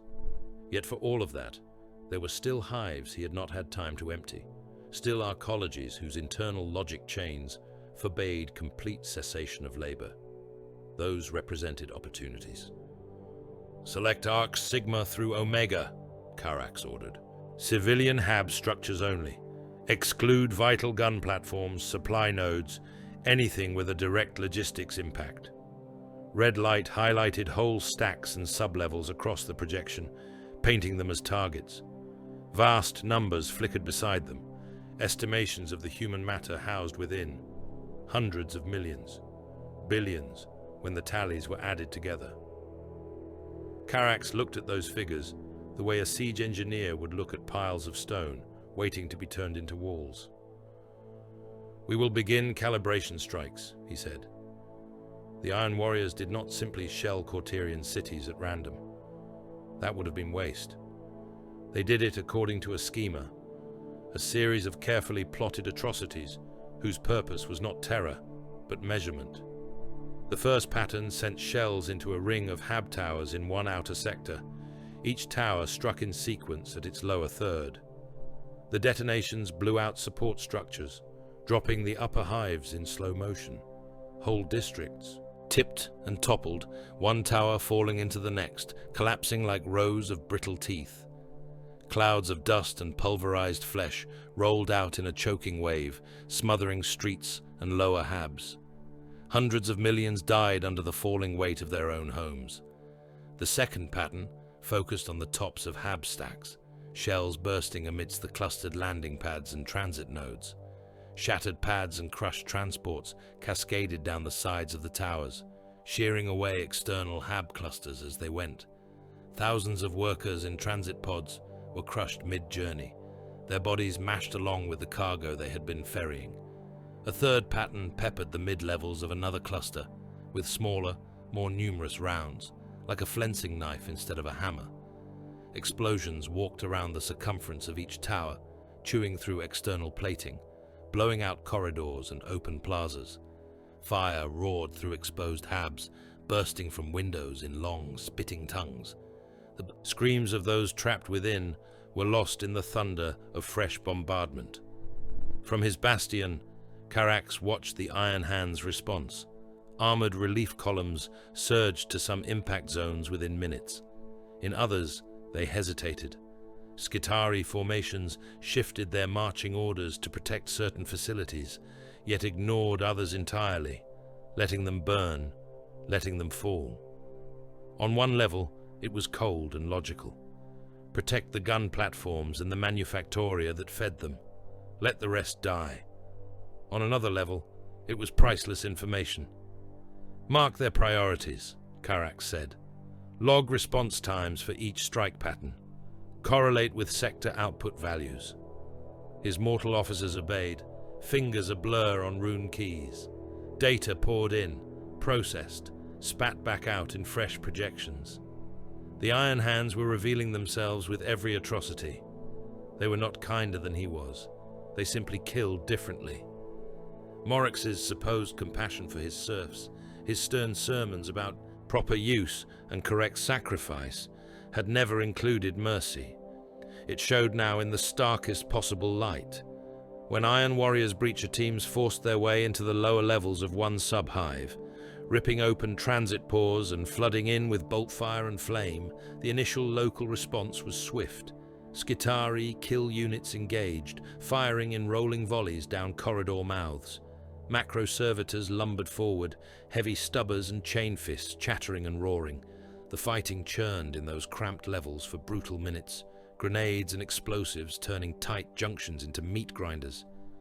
Morax saw the breach in his command feeds. He saw the figures streaming upward from the lower levels, panic-stricken workers trying to flee the carnage. He saw the molasses slow rerouting of servitor-labor chains around that damage. He did not send more reinforcements. Seal those sectors, he ordered instead. All bulkheads between levels 12 and 20. Initiate incendiary. Deluge. Sub-hive is declared lost. Warning klaxons blared. Heavy gates rumbled into place, closing off stairwells and transit shafts. Workers beat uselessly at them with fists and tools as the lock slammed home. Fire suppression systems along the ceilings cycled in reverse. Nozzles that had never in their history delivered anything but coolant purged reservoirs of promethium and volatile chem agents down onto the crowded decks. The flames took everything. They roared through the sealed levels in rolling liquid curtains, skin blackened and peeled in heartbeats, eyes boiling in their sockets. Men clutched their families, their tools, anything, as they were turned to silhouettes of charcoal and bone. Some tried to push their way into maintenance ducts and sub-access tunnels, only to be cooked alive in the confined heat. The Iron Warriors breacher teams in those levels died too, armor glowing, hazard stripes blistering, lenses cracking under the sudden thermal assault. The sub-hive burned like a lantern stuck into the side of Cauterion's stacked cities. From the outside, it was a single column of flame roaring out from vent stacks and windows, lighting up the smoke-clogged air. Loss of that node severs 3 minor transit lines, one Iron Hands Tech Marine reported to Morax. Primary logistics arteries remain uncompromised. Estimated enemy casualties at the breach exceed friendly losses by a factor of 5. A correct decision, Morax said. Hundreds of millions of his own serfs had died in that fire. He wrote them off in a line item as he reviewed the results. The enemy had been denied a logistics artery. The cost had been paid. In the Bastion spire, Carax watched the feed of that inferno, recorded from Iron Warriors' helm cams that had remained functional even as their owners cooked inside. He saw the flames, saw the density of heat and the way it spread. He saw the Iron Hands pull their armor away from that sector, redeploying units elsewhere, wholly untroubled by the screams echoing on their own Vox channels. Interesting, he murmured. They do not break for the sake of the herd. He turned his head slightly. Scorvash. The warpsmith emerged from the shadow of a support column, his hunched frame glistening with oil and blood. One mechadendrite twitched to salute. Warsmith, he rasped. They sacrifice without hesitation, Carax said. They do not rush to false rescues. Good. We will stop showing them honest ones. The warpsmith's teeth, metal and stained, flashed in something like a smile. Fabricate survivor pockets, Carax ordered. Vox signatures, Auspex ghosts. Make them convincing enough to cut through their logic chains, then map where they send their rescues and how fast. As iron wills, Scorvash said. In captured Vox relays and commandeered Auspex towers, the Iron Warriors went to work. They began by recording genuine distress calls, the raw, panicked screams of Hab sectors as they burned or fell, the crackling pleas of overseers as their wards flooded and vented and collapsed. Tech Marines fed those voices through corrupted cogitators, distorting them, splicing them, layering them together with false coordinates and fabricated environmental reads. They blended them with the frequencies and identification strings of loyalist transceivers captured on the field.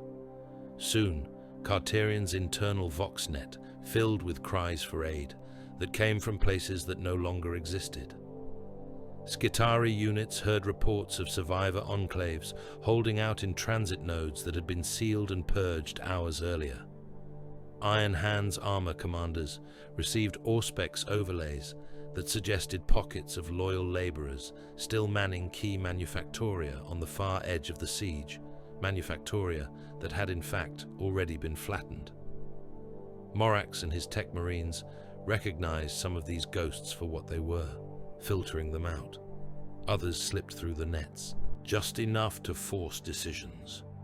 Every time an armored column diverted to protect phantoms, the Iron Warriors were watching, Siege batteries, pre-sighted on those likely relief routes, waited until the tanks moved along them before opening fire, burying them under intersecting sheets of shells.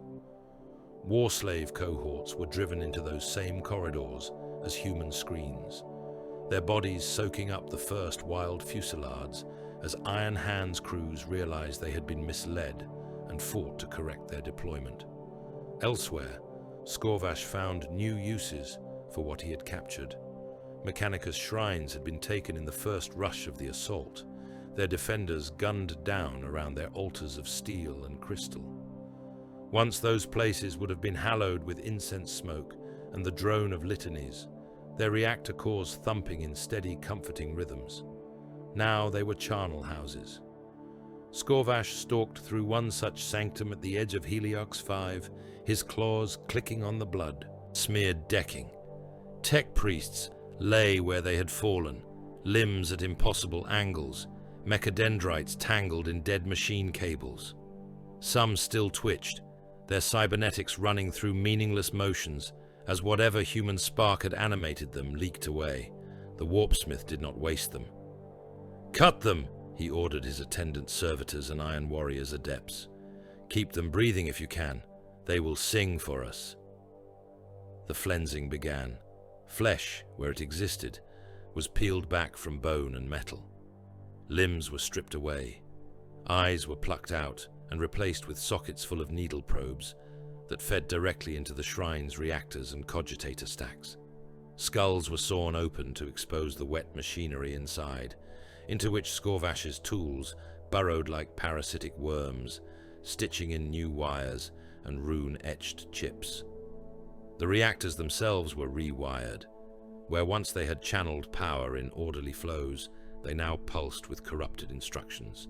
Feedback loops were tied directly into the half-living priests bolted to their casings, forcing them to convulse and scream in sync with every spike. Those screams were caught by Vox pickups and hurled outward across the battle net. Warp static rode the sound. Distortion snarled in every transmission that passed through those nodes. Orders arrived with words inverted, coordinates twisted by a handful of degrees, names replaced by fragments of Binharic gibberish that clawed at the ears. Some messages did not arrive at all, their content instead erupting as a burst of raw, maddened laughter that belonged to no human throat. Loyalist command chains began to fracture. Skitari formations out on the plains found their link to the Heliox bastions flickering, replaced mid-order by Iron Warriors' kill commands or gouts of shrieking nonsense. Iron Hands captains growled as their own Vox nets repeated simple instructions in endless loops, as though the world itself had become stuck in an echo. Cauterion's underhive sank deeper into madness. The lower levels of the Forge Moon had never been places of sanity. They were warrens of rust and rot, regions where coolant dripped from ancient pipes in stinking rivulets, where waste matter from the upper manufactoria formed drifts that shifted like dunes. There, men who had fallen out of the rigid serf hierarchies eked out existences as scavengers and vermin. Their names did not appear on any Mechanicus tally. Now the war came to them. Iron Warriors' cult cadres, made up of mortal collaborators, and broken men who had already sold their souls to siege masters on other worlds, pushed into those depths. They went with lash and fire, herding panicked workers ahead of them. They drove thousands toward the glow of open transit shafts, toward the faint daylight that marked approaches to the surface, only to divert them at the last into killing zones. There, between the jutting ribs of collapsed support columns and the yawning mouths of maintenance tunnels, they built their sacrificial throngs. Human bodies were packed together in dense knots, backs pressed to backs, arms pinned. Men clawed and fought to reach the edges of the press, only to find the outer ranks ringed by cultists and Iron Warriors' auxiliaries with shock mauls and blades. Any who tried to break free were beaten down and pushed back into the crush. The noise of their fear filled the stale air, a constant din of sobbing and pleading and hoarse, wordless panic. When the signal came from the siege lines above, those throngs were driven forward. They became moving walls of flesh, pushed out into tunnels seeded with mines and booby traps. The first ranks detonated the explosives in fountains of shredded meat and shattered bone, their bodies absorbing the lethal fragments. Those behind them stepped over the remains, driven on by the press of the mass, until they in turn triggered whatever charges had been missed. The Iron Warriors followed at a careful distance, helmets sealed, Auspex scanning for any mine that failed to detonate, any pattern in the carnage that revealed where the Iron Hands had laid their defenses. On the open plains, similar tactics played out on a grander scale. Cultists with chains wrapped around their waists dragged long lines of captured workers in front of Iron Warriors' advance parties, using them as human shadows. Any incoming fire had to pass through those bodies first. Rail shells turned men into shredded red mist, but lost some of their momentum before they could hurt the traitor Astartes sheltering behind them. When the chains grew too heavy, when too many corpses dangled from them, they were simply cut loose, and new lines were attached to fresh captives. For their part, the Iron Hands did not flinch. They adjusted their targeting solutions, treating the moving walls of humanity as so much smoke, something to be burned through rather than avoided. In one sector, a clan company found itself facing a particularly stubborn Iron Warriors regiment dug in around a captured macro reactor. The enemy had wired the approaches with their throngs of shield slaves.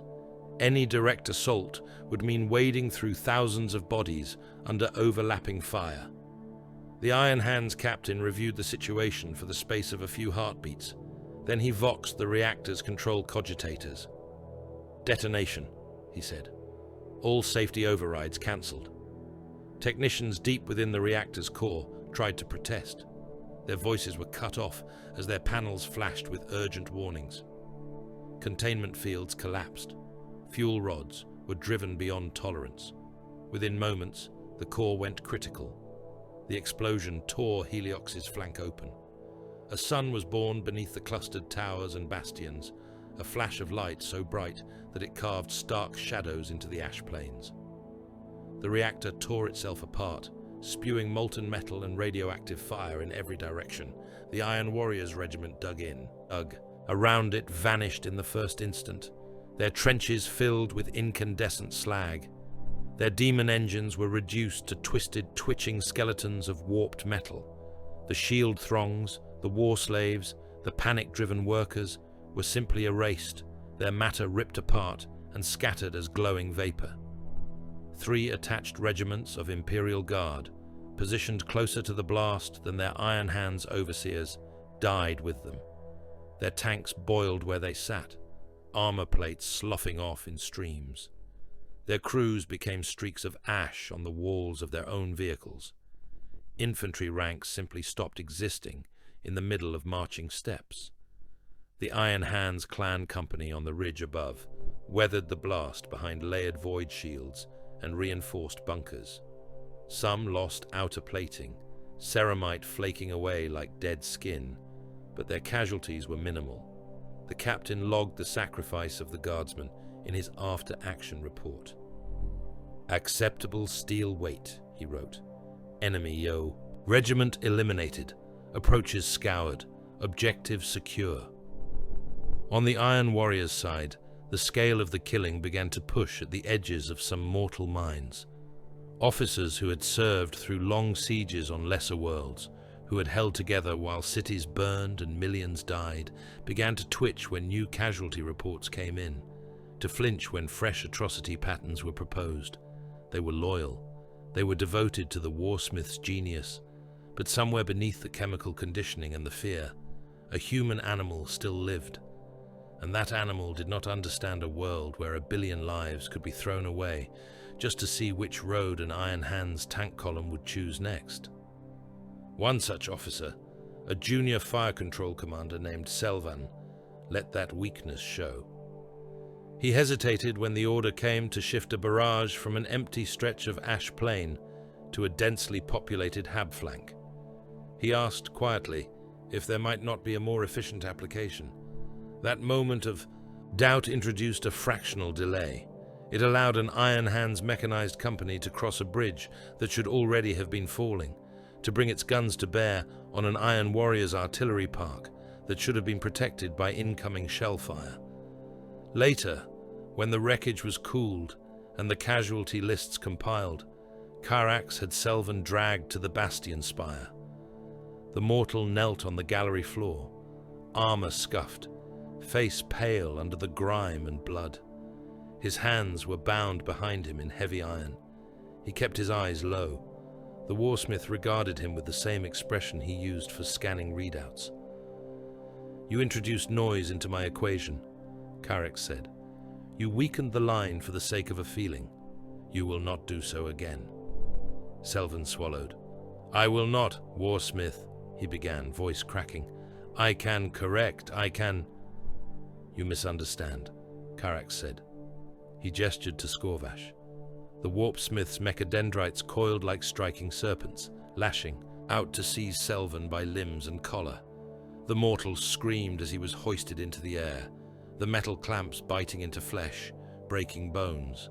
Scorvash carried him, thrashing, to the inner curve of the bastion wall where a new frame had been welded into place. It looked like a crucifixion scaffold built by an engineer, all precise angles and adjustable restraints. At its heart waited a bank of targeting cogitators, their screens dark, their ports empty. Selvin was forced into it, arms spread, spine pressed to the cold metal. Spikes of steel punched through his shoulders and thighs, pinning him. A crown of data needles was driven into the base of his skull, making his back arch as it bit through bone. "You will serve," Carax said, stepping closer, his shadow falling over the man. "You will watch every fire plan this bastion executes. You will see every shell impact, every hab collapse, every war slave charge. You will see where your hesitation caused loss, and where decisiveness would have produced gain. You will never again be asked for your input. You will simply observe." The cogitators hummed as they came online. The screens around Selvan flickered to life, showing live feeds from gun decks and bombarded sectors. His eyes rolled, trying not to look. The data needles made that impossible. They forced his mind open and poured the images in. He screamed until his throat bled, but he did not die. The frame would keep him alive as long as the bastion stood, feeding him just enough nutrient slurry and recycled air to preserve his flesh for the lesson. Carax turned away, already bored. He had better things to occupy his mind. On the line, Siege Captain Dren Varro went about his work. His squad crouched in a ruined transit trench half a league from Heliox V's outer bastions, hazard-striped armor smeared with ash and gore. The trench had once carried trains of ore carts. Now it was a firing position, its walls hacked down to provide sightlines toward the enemy. Varro's helm was a forest of lenses. Extra picked capture arrays sprouted from its brow and cheek plates, each one swiveling and focusing independently on different sectors of the battlefield. Where most Astartes saw in one or two spectrums, Varro watched in dozens. Thermal overlays, motion traces, Vox spike graphs, all flowed across his vision in ghostly layers. "Heliox Sector 9, he voxed quietly. "Record. Flag any deviation in expected response to pattern gamma fire." His squad complied without needing the instruction. They had fought with him for long years. They knew that every engagement was not simply to be won, but to be studied. Ahead, Iron Warriors batteries pounded a section of the Heliox wall according to pre-plotted designations.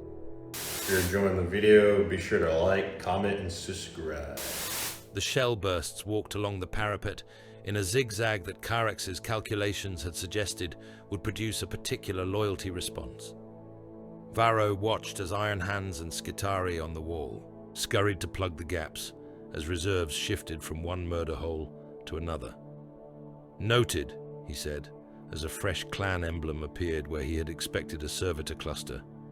They prioritized their own icons even under saturation. A Skitari counterattack surged from a gate to his right, metallic feet drumming. Varro turned part of his attention that way, tracking their cohesion, the timing of their volley fire. "Mark the delay between squads 2 and 3, he murmured. Possibility of damage or doctrinal disagreement. Feed suggestion for targeted disruption to Warsmith's strategium." The squad's bolters spoke only when necessary. They were not there to spend ammunition on impressive fusillades. They picked off helms when it mattered, shot Vox operators, snapped shots at officers whose body language marked them as commanders even under armor. They were not duelists. They were surveyors with guns. Varro's work was not heroic in the way the sagas lied about. There were no glorious charges, no screamed challenges. There was only observation, shooting, and the constant quiet mutter of commentary fed back to the Bastion. He did not question it. The data his squad sent could break a world more surely than any single blade stroke. In the grim arithmetic of the Iron Warriors, that was the only measure of worth. As the long day bled into what passed for night under Cauterion's perpetual smog, the patterns of slaughter grew ever more elaborate. Iron Warriors' atrocity sequences became more refined. Their shelling of habs and worker districts followed curves calculated to stress different parts of the Iron Hand's command structure. Their use of war slaves and human shields was adjusted according to the data they received. A thicker line here to see if Morax would commit armor to save a manufactorum whose output had dipped below a certain threshold. A thinner one there to test if the sacrifice of a particular Skitarii node would prompt retaliation. The Iron Hands answered with their own equally methodical brutality.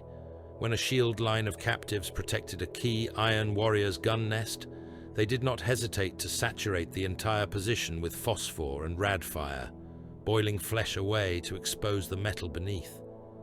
When Iron Warrior's infiltrators used seized hab blocks as staging points, Morax ordered those blocks vented into space, entire districts cut free and hurled upward on grav lifts until the vacuum tore them apart.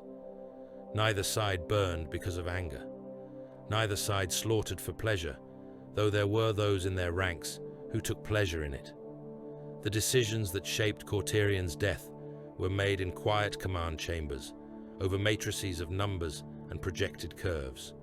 Warsmith Vardus Carax killed to refine the art of breaking worlds, to test every wall and doctrine until he knew exactly how much force to apply and where. Iron Father Gael Morax and his kind killed to cut away weakness, to ensure that no soft flesh, no unruly emotion, no inefficient attachment was allowed to compromise the steel. Between them, the billions who had once called Cauterion home were ground down. Their names did not appear in the records. Their faces did not linger in any memory that mattered. To the men of iron on both sides, they were heat signatures on a map, density readings in a hab sector, labor values in a ledger, noise to be filtered out of the only signal either side truly cared about. The geometry of cruelty drew itself across the surface of the moon in lines of fire and stacks of corpses, each fresh atrocity, another point on a graph no human mind could ever bear to contemplate, but which iron considered and refined without a flicker. The truth came to Carax in pieces, torn out of screaming metal men one shard at a time. The latest captive tech adept hung from a hook of dark iron in a chamber beneath the bastion spire, his robed body reduced to a tangle of cables and flayed muscle. Skorvesh's tools had been busy. Mechadendrites threaded through opened limbs and peeled back skull plates, their tips glistening with wet and oil as they danced in and out of delicate machinery that had once been nerves and cortex. The adept's voice was a static, broken monotone, relayed through a vox grill fixed to what remained of his throat.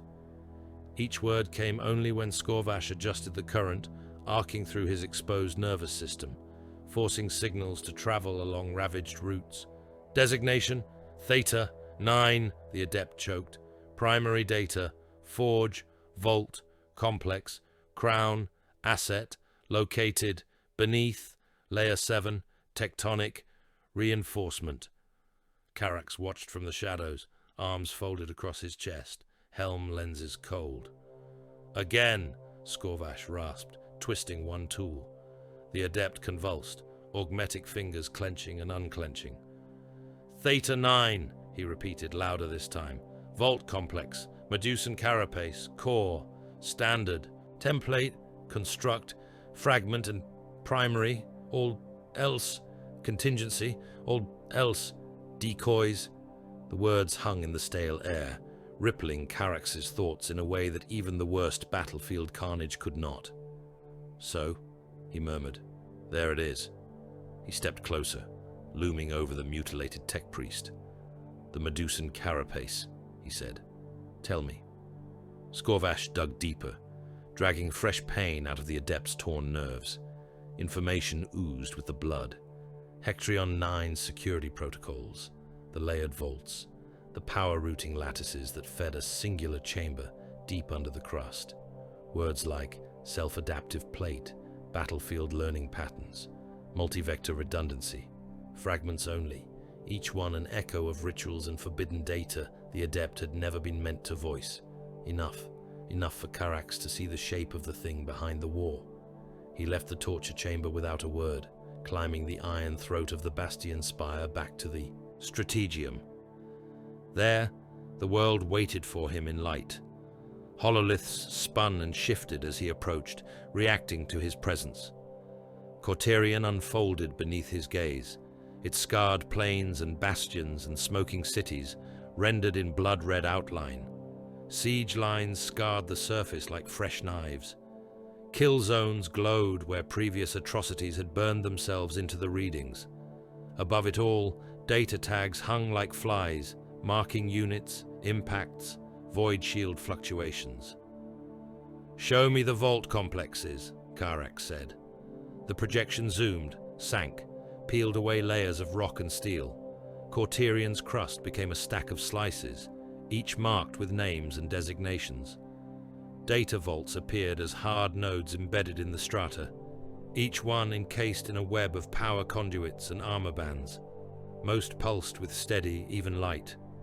Some flickered as Iron Warriors' raids gnawed at their outer shells.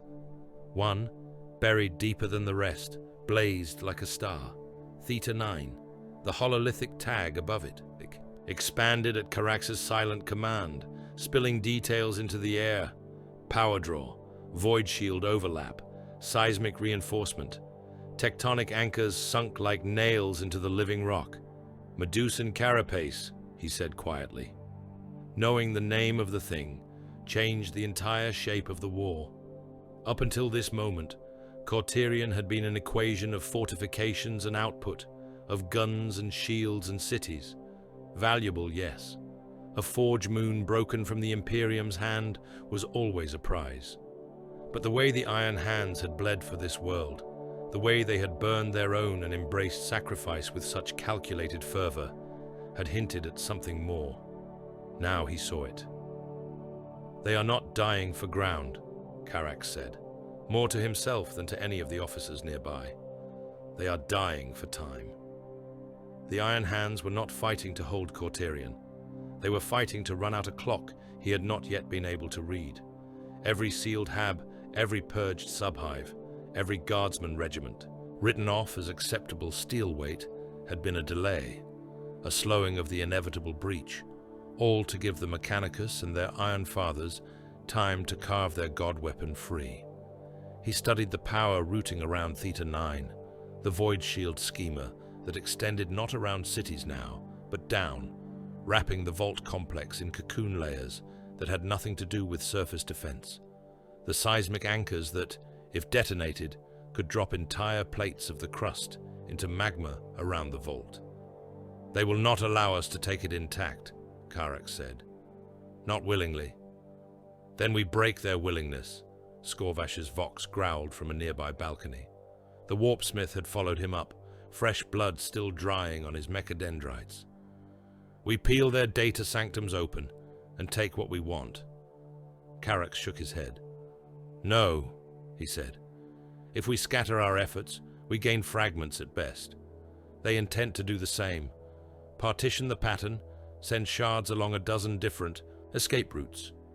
To defeat that, we must ensure there is only one whole copy left to take. He turned, addressing the gathered iron warriors around the strategium.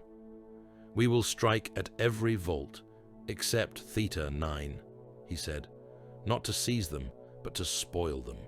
Corrupt their backups, infect their cogitators, leave their data as rot and noise. When we are done, their last intact copy will sit in that hole under the crust, locked in armor and stubbornness. Then we will go down and crack it. It was cruelty of a different kind, not the immediate thrill of cities burning or men screaming. A slower murder, aimed at knowledge itself. To the Mechanicus, it would be worse than the loss of any number of lives. Begin planning mass raids on all outlying vaults, Karax continued. Skorvash, prepare machine blights and data plagues. We will poison their god until only the heart remains clean. On the Loyalist side, the shift in the war was felt as a tightening of focus. In the depths of Vault Theta 9, Magos Dominus Hectrian 9 watched his own projections and reached conclusions no less cold than the warsmiths. Data scrolled around him in lurid columns, city after city red-flagged as lost. Defense platforms silenced, Skitari legions cut down to their metallic bone. He ran the numbers again and again, adjusting variables, increasing sacrifice, diverting reinforcements along different vectors. Each time, the answer remained constant. Full planetary defense was untenable. Cauterion was dying no matter how efficiently its defenders spent its blood. The question was no longer whether the world could be saved. It was whether the Medusan carapace could be removed from the equation before the Iron Warriors reached it. Shift to extraction mode, Hectrian 9 voxed, the words rippling out through his command network in cold bursts of Binharic. All power routing prioritized to primary vault functions. City shield grids are downgraded to tertiary status. Void projection arrays around Theta 9 receive maximum charge. Tech priests around him twitched and chanted assent as they relayed his orders. Lights dimmed across countless hab levels as power was sucked away from life support and manufactoria to feed deep lines that plunged into the rock. Void shields over bastions flickered as their output was shaved down, layers of protection peeled off their tops and rewrapped around the vault beneath. In hidden bays beneath the ground, cryo-coffins shuddered to life. These were not sarcophagi for flesh, but for data. Each coffin housed arrays of crystalline storage and logic engines, insulated against the extremities of warp transit and vacuum. Conduits snapped into place along their sides, pumping frozen, compressed fragments of the carapace pattern into their waiting cores. Launch rails retracted from the rock, like the fangs of some buried beast, slotting into alignment with silos lined with explosive bolts and grave coils. Hectrian 9 watched each one come online, Hydra branches of potential escape vectors fanning out from Theta 9 in planned trajectories. He knew they would not all make it. He knew that most would not. That was not the point. Redundancy was survival. Elsewhere in the vault complex, the Iron Hands council chambers rang with argument. Hollow projectors cast harsh light on the black iron of the floor, painting shifting images of the surface war. Iron Fathers and clan leaders stood in a ring, armor battered, bionics slick with coolant and dried blood. Their faces were carved into expressions of stony contempt, but their voices rose with genuine heat. Cauterion is lost, one declared. To remain is to waste ourselves. We should redeploy, take the carapace, and flee before we are buried in pointless numbers. To flee without contest is to grant the traitor an unearned victory. Another snapped. We do not run like broken whelps. We inflict maximum damage, then fall back in a measured withdrawal. Morax listened, helm off, scarred skull and glinting augmetics exposed. He let the others vent their calculations and pride, filtering their words down to the logic beneath. The carapace is primary, he said at last, and the chamber quieted. Cauterion is expendable. None of the Iron Hands contradicted that, not truly. Some shifted, metal feet scraping. None questioned the core premise. "We will not flee," Morax continued. "We will not hold the world either. We will do both things at once. We fight to the last man, to the last servo, to the last shell. We make the Iron Warriors pay for every meter they crawl across this corpse. At the same time, we divide the carapace, load it into as many outbound vectors as our resources permit, and send it away while we die." He met the machine bright stares around him, one by one. "Our flesh is already promised," he said.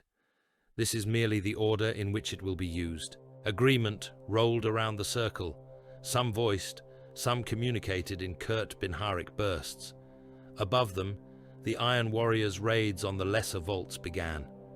Assault parties crashed into data sanctums, not with the intent to hold them, but to ruin them. Demon engines tore through walls of adamantium, their claws shredding reactors and conduits. Tech marines pushed through the smoke to reach rows of cogitator banks. They did not bother shutting them down or copying their contents.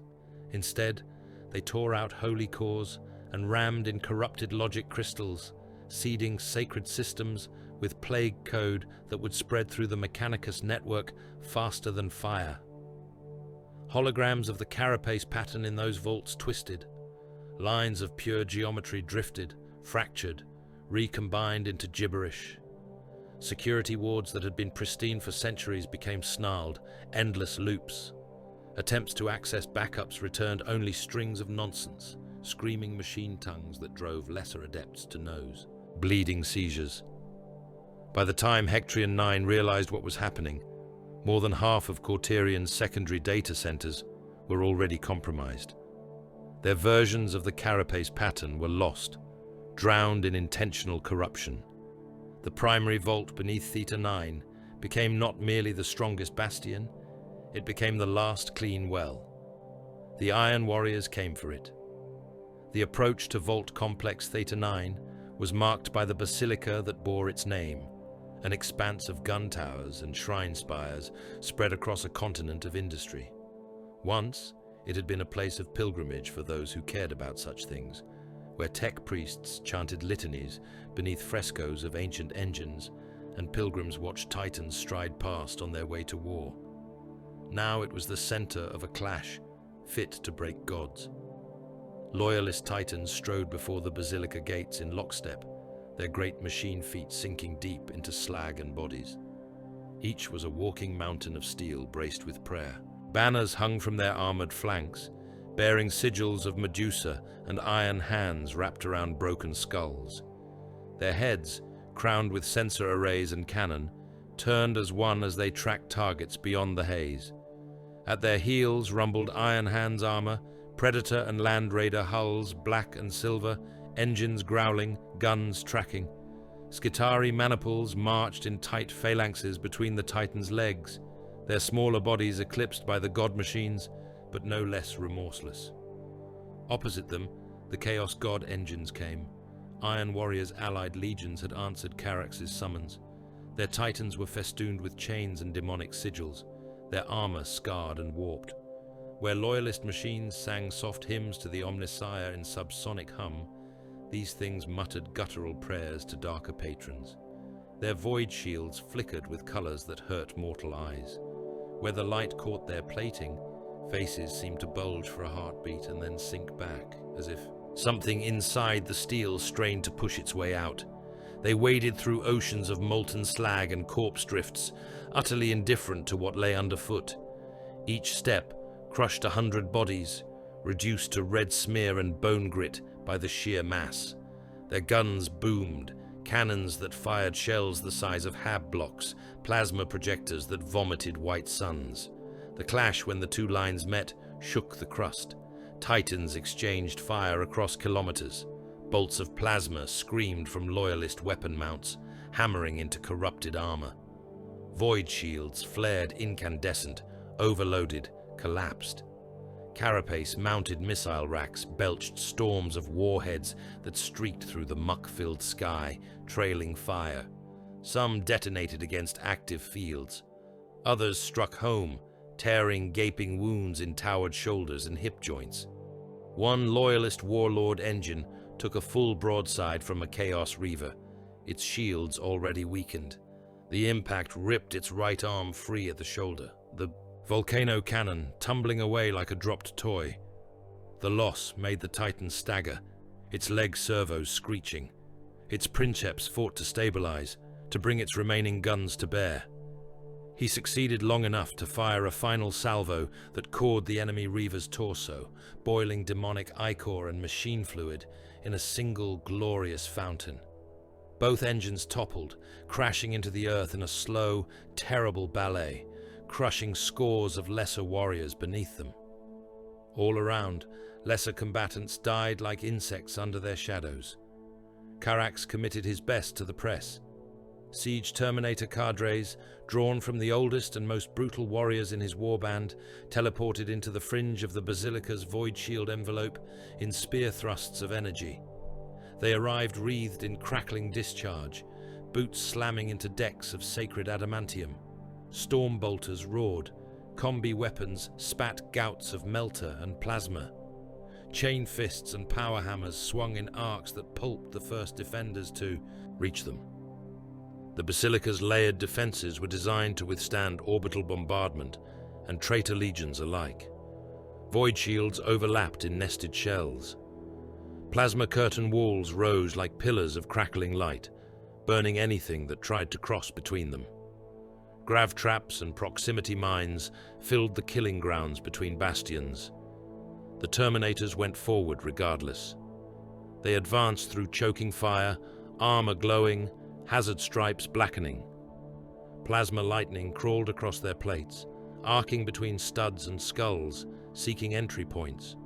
Some suits failed, overwhelmed. Astartes inside charred in their own shells, muscle cooked into jerking meat as their systems overloaded. They walked until they fell, and those behind them walked over them. For every Terminator that reached the Basilica walls and sank a chain fist into sacred plating, 2 or 3 fell. Their losses mounted. Hundreds of Astartes ground down in the teeth of the defenses. Carax watched the numbers climb, the graphs of attrition writing themselves across his hololiths. He nodded, satisfied. This was proof. Proof of how deep the Iron Hands had buried their prize. Proof that even under pressure, they would not break protocol to save lives, but would let their own defenders burn, rather than thin the shields around Theta 9. Worth the blood. It was in the maelstrom before the Basilica that the Medusan carapace prototypes walked into war for the first time.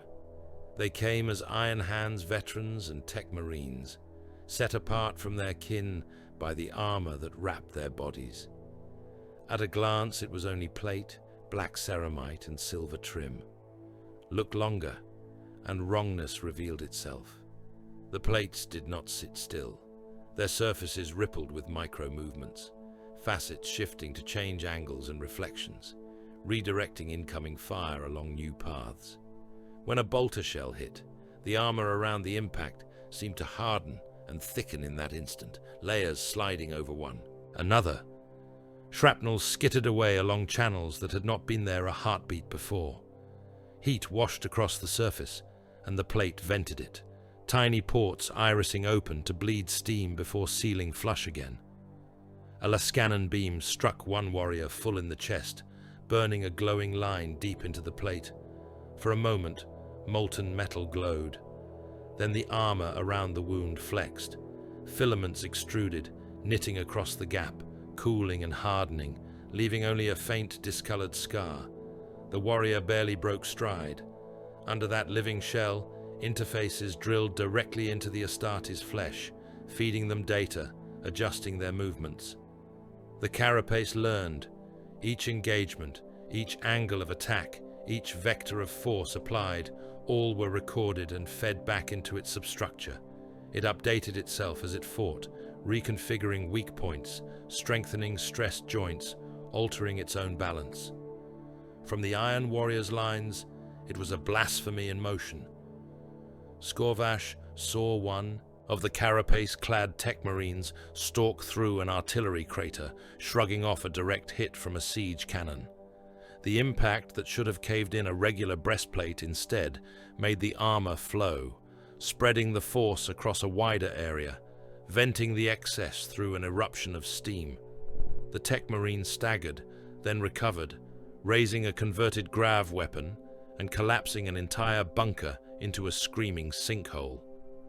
"That is wrong," Scorvash snarled over the link to Carax. "They are teaching the flesh to behave as iron without proper sacrifice. They bend machine logic to loyalist will and deny the dark mechanicum its due. I will peel one apart. I will see what they have done." "Do so," Carax said. "Bring me everything you can pull from its carcass. The rest we reduce to scrap." To his warriors, he issued new directives. Mark the carapace units, track their paths, expend munitions freely to test their limits.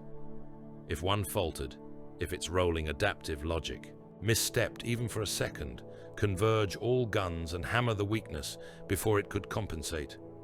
The Basilica's outer defenses shuddered under the combined assault. Titan fire had already shattered opposing bastions. Iron Warriors' artillery park after park had been dragged forward under cover of their own shells, punching fresh holes in curtain walls. Siege Terminators clung to the ramparts, like ticks, chewing through plating.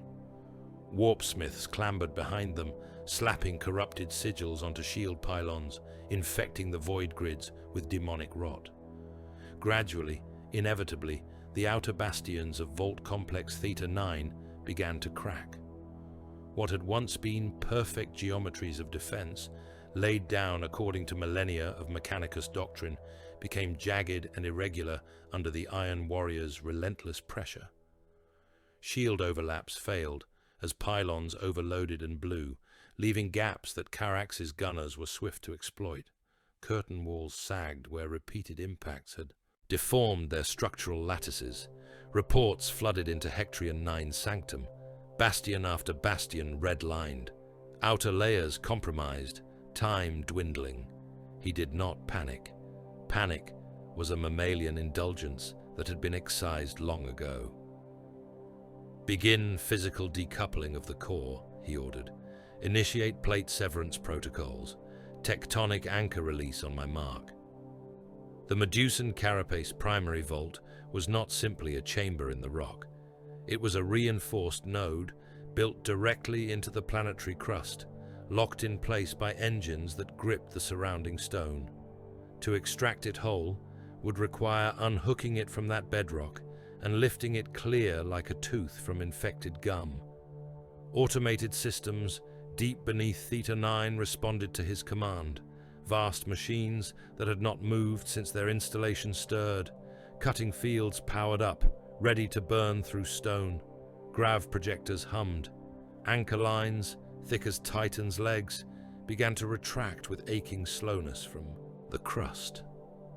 Warnings chimed in Hectorion 9's interfaces. Stress levels in the surrounding rock began to climb. Fault lines groaned. The tectonic charge network he had ordered, primed earlier, flickered in his peripheral readings, its own logic chains adjusting to a world that was about to be torn out of alignment. If he rushed the process, if he ordered the vault ripped free in one savage pull, the resulting disruption would tear open plates across entire continents, triggering earthquakes and magma surges that would swallow loyalist and traitor alike. He considered it. He considered how much time remained before Carax's Terminators reached the inner shell. How many seconds a more measured extraction would take versus the risk of catastrophic failure. Variables stacked in his mind, a tower of possible deaths. Then, with the same cold certainty that had guided him from the first moment the Iron Warriors appeared on his screens, Hectorion 9 thumbed the confirmation rune. The world around Theta 9 began, very quietly, to come apart. The siege around Theta 9 had gone beyond anything that could honestly be called battle. It was an ongoing act of planetary vivisection. Walls that had once been measured in kilometers of adamantium and ferrocrete were now smoking chasms, their neat edges chewed into jagged teeth by continuous bombardment. Great sections had slumped inward, becoming ravines lined with fused rubble and the blackened stumps of gun towers. Defense lasers that had once traced precise, calculated arcs now fired wild, their targeting cogitators overloaded, beams lashing across the tortured sky in drunken sweeps that burned trenches into friend and foe alike. The ground itself had forgotten what it meant to be solid. Under the relentless pounding of orbital barrages and siege artillery, Cauterion's crust had become a viscous thing, flowing and bubbling in slow motion. Slag lakes steamed and popped in the shell holes. Sections of the glacis in front of Theta 9's bastions had liquefied entirely, forming rivers of glowing metal that rolled sluggishly downhill, carrying with them tanks, corpses, and the shattered remnants of machines too heavy to escape. Into this hell, the Iron Hands and their Mechanicus allies continued their work. Deep beneath the basilica, past layers of armor and prayer, Cauterion 9 stood in the heart of Vault Theta 9 and watched the Medusan carapace rise from its bed. The core of the construct was not beautiful in any human sense. Beauty had no place here. It was a mass of adamantium and crystal, an engine of exotic data layered in rings and spines. Cables as thick as a man's torso fed into it from the vault walls, each one a conduit for power and code.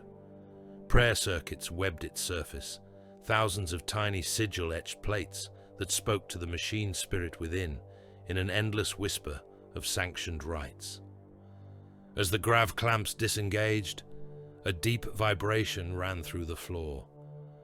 The core lifted a fraction of a meter, heavy mass suddenly half freed from the embrace of the rock.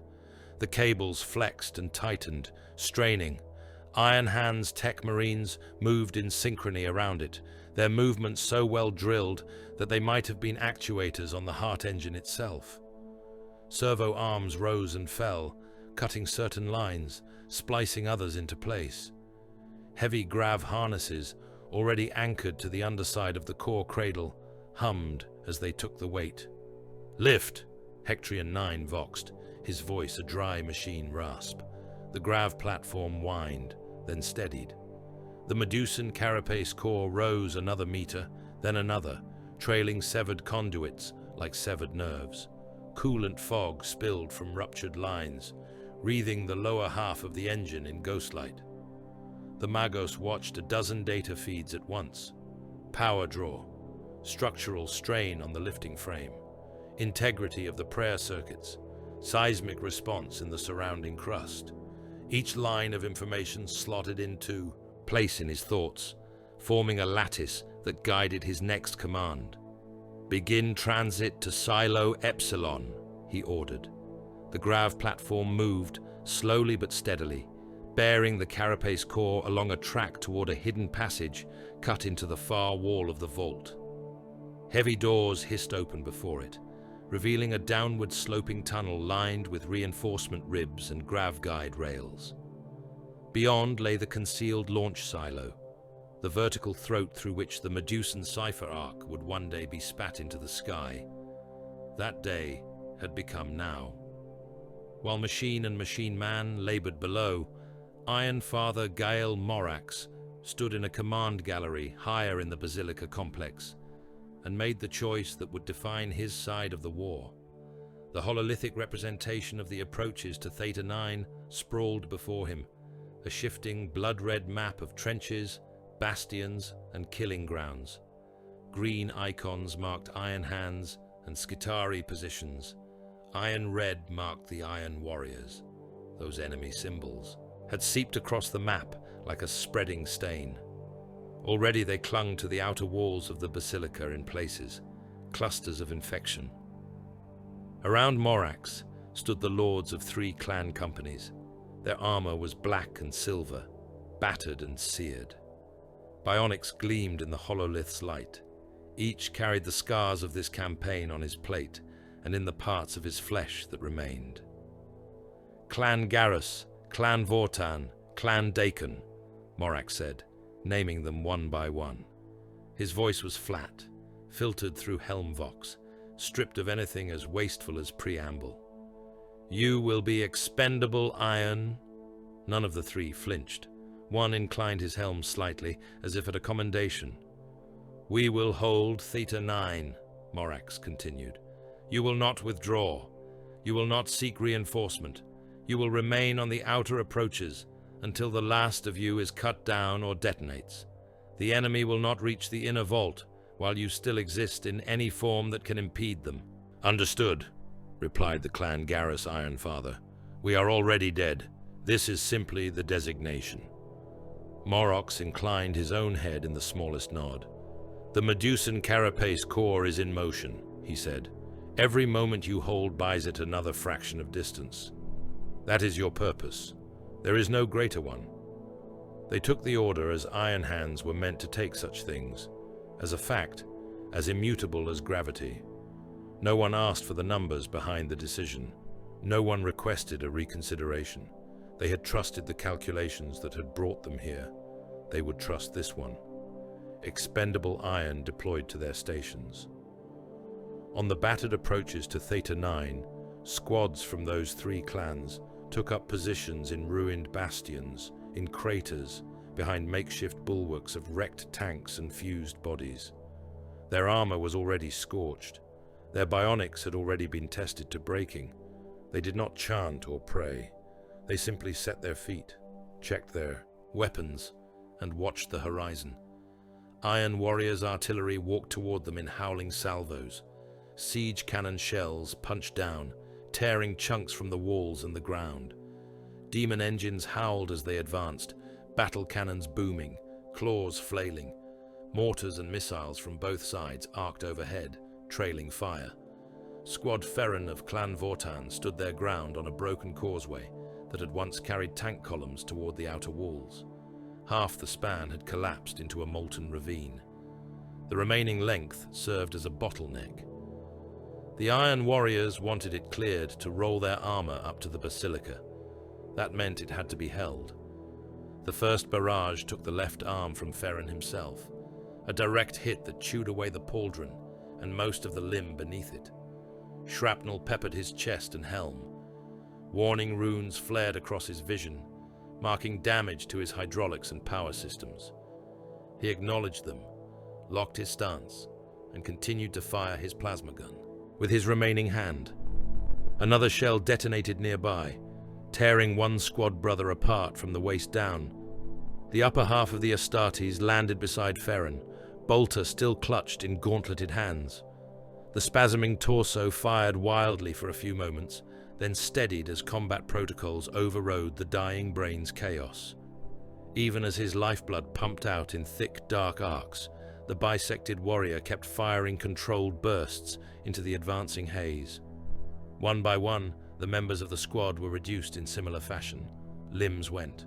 Faces vanished in blasts of shrapnel. Bionics sparked and smoked. They did not fall back. They did not cower. Those who lost both arms triggered their helm links and fired weapons fixed to the causeway parapet by servitors, aiming with eye movements alone. Those who could no longer aim simply stood, bulk alone blocking the path, absorbing shells in their own bodies so that the structure behind them would last a little longer. When Ferren's remaining arm finally sheared off under the impact of a heavy shell, he evaluated his condition. Less than a quarter of his original components remained functional. His internal reactor was intact. The enemy had advanced into the kill zone marked in his briefing. He voxed a single word. Now. Deep within his scarred chest, failsafe locks disengaged. The micro-reactor that powered his armor and augmetics spiked. Heat surged. For a heartbeat, molten light leaked from the cracks in his plate. Then he exploded. The detonation tore a fresh crater out of the causeway. The blast wave hurled Iron Warriors' assault troops back in pieces. The crumpled remains of demon engines toppled, their claws flailing as their balance was ripped away from them. Secondary explosions rippled through their lines as ammunition packs cooked off. Across the approaches, other expendable iron squads did the same. When their usefulness as gun platforms ended, they became demolition charges cratering the advance, turning ground that was already a maze of death into something close to impassable. From his command bastion, Karax watched it all on his hololiths. The expendable iron designated units glowed on his projections with a faint, distinct hue. He tracked each as they died, as they detonated. He saw the spikes in energy output as reactors went critical, the way those sudden blasts intersected with his projected advance lines. He was forced, despite himself, to admire the efficiency. "They have understood something," he said quietly, more to the air than to the officers around him. "They have grasped that flesh is merely one more explosive to be placed in the proper spot." There was disgust in his voice as well as respect. It offended him that these servants of the Corpse Emperor, these hypocrites who pretended to revere flesh while cutting it away, had reached a similar conclusion to his own legion, that they had embraced the logic of the machine and yet remained kneeling to a dead god. "They would make passable iron warriors," Skorvash observed sourly over the Vox, watching another Iron Hand squad die in a disciplined cluster of detonations. "If they were not so bound to their false creed." "They are perverse mirrors," Karax agreed. "Men who have come to the edge of understanding and then refuse to look down. They choose martyrdom where there should be only design."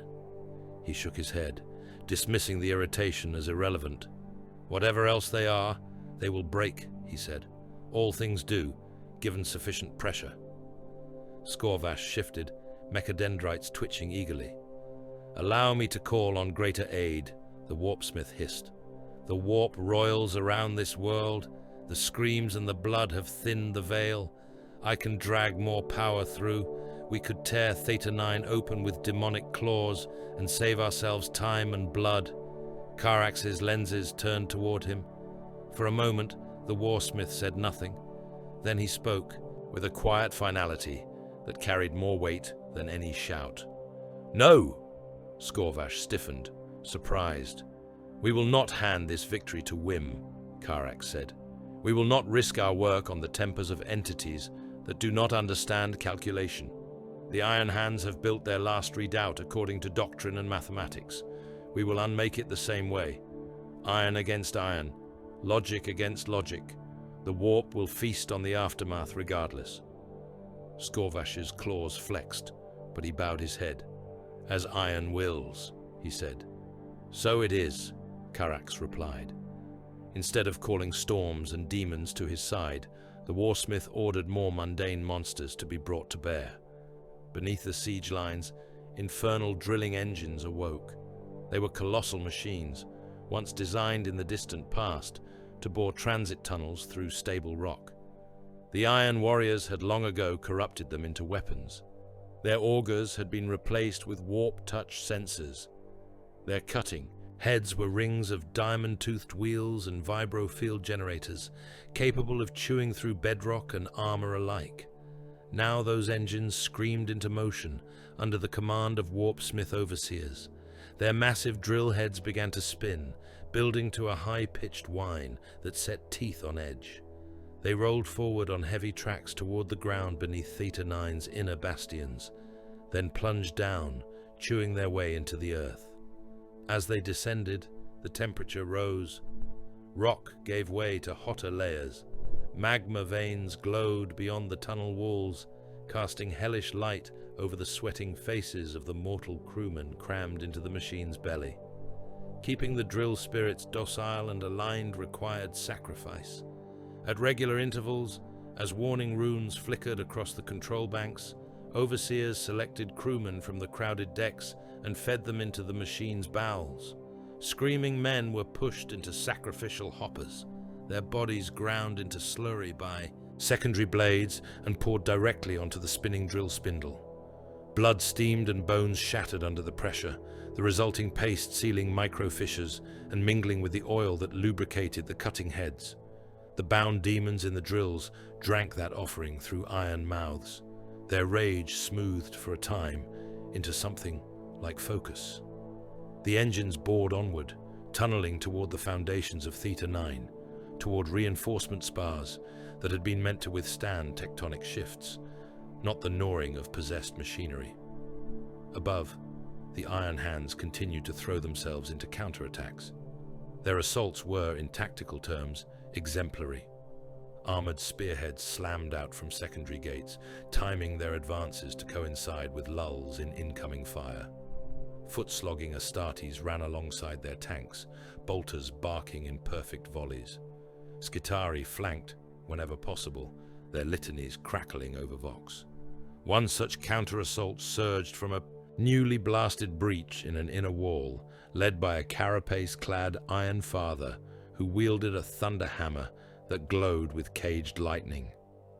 His armor shifted and rippled around him as he ran, plates adjusting to incoming shellfire, diverting force along reinforced channels. His warriors followed in a wedge, black and silver shapes cutting through the smoke. They hit an Iron Warrior's trench line like a thunderhead. The first rank of traitors was smashed apart by hammer blows and mass reactive rounds. Skull helms exploded, hazard stripes disappearing under splashes of gore. One diamond engine lost a leg as a melter charge was jammed into its joint, collapsing sideways into the trench, howling as its own weight tore it apart. For a brief moment, the counterattack carved a path through the siege lines. Then the Iron Warriors responded with the ruthlessness that marked them. Reserve units, held back precisely for this kind of breach, swung inward from either flank, siege guns pre-sighted. On the approaches behind the Iron Hands, opened fire. Shells landed not on the front line, but in their own rear echelons, collapsing the ground, cutting off retreat paths. Basilisk batteries that had been pounding Theta 9 shifted their aim by a few degrees and dropped barrages on the advancing loyalists. The counter-assault was pinned in a shrinking pocket of survivable terrain. Armor cracked under continuous bombardment. The carapace-clad Iron Father fought on in the center of the storm, his armor soaking up an obscene amount of punishment, learning as it burned. It shifted its reinforcement to his front as fire came from there, and so blast waves from the sides began to tear at the seams. When the Iron Warriors adjusted and brought their guns to bear from those new angles, the armor reconfigured again, and his rear quarter became the weakness. Carax watched from his bastion as the Iron Father died, buried under the converging blasts. His last movements were logged, each flaring rune on his suit recorded. The terminus of his adaptive pattern became another point on Carax's long and growing graph. Bravery noted, the warsmith said, voice flat. Irrelevant to outcome. He archived the engagement alongside a dozen others. Each had the same shape, a surge of disciplined fury, a wedge of black iron and machine logic breaking against a deeper, more pitiless calculus. In the depths of Vault Theta 9, Cauterion 9 felt the shocks of those clashes as faint tremors through the rock. Dust fell in thin streams from the upper arches of the vault as another Titan died above. Stress readouts twitched higher. The Medusan carapace core inched along its track, grave engines humming under the load. The tunnel opened before it into the launch chamber. The Medusan cipher arc waited there, suspended within a cradle of braces and restraint clamps. It was a torpedo only in the loosest sense. Its hull was a thick shell of armored plates inscribed with sigils of concealment and protection. Within lay nested chambers of data banks and logic engines wired directly to the dock that would receive the carapace core. Tech marines and priests swarmed over it like larvae over a queen, making last adjustments, checking seals. Fields flickered around its nose, test runs of the masking systems that would attempt to hide its launch signature amidst the planetary holocaust. Cauterion 9 watched as the grav platform bearing the core slid into position under the arc. Heavy clamps descended, locking onto the engine of data. Connectors slammed home with a series of thunderous clanks, binding the carapace core to the arc's internal systems. Power feeds shifted. For a moment, the lights flickered as whole sections of Cauterion's grid rerouted to ensure the necessary supply. Final upload sequence, Hectorion 9 voxed. Begin now. The Medusan carapace core awoke. Not fully, never fully.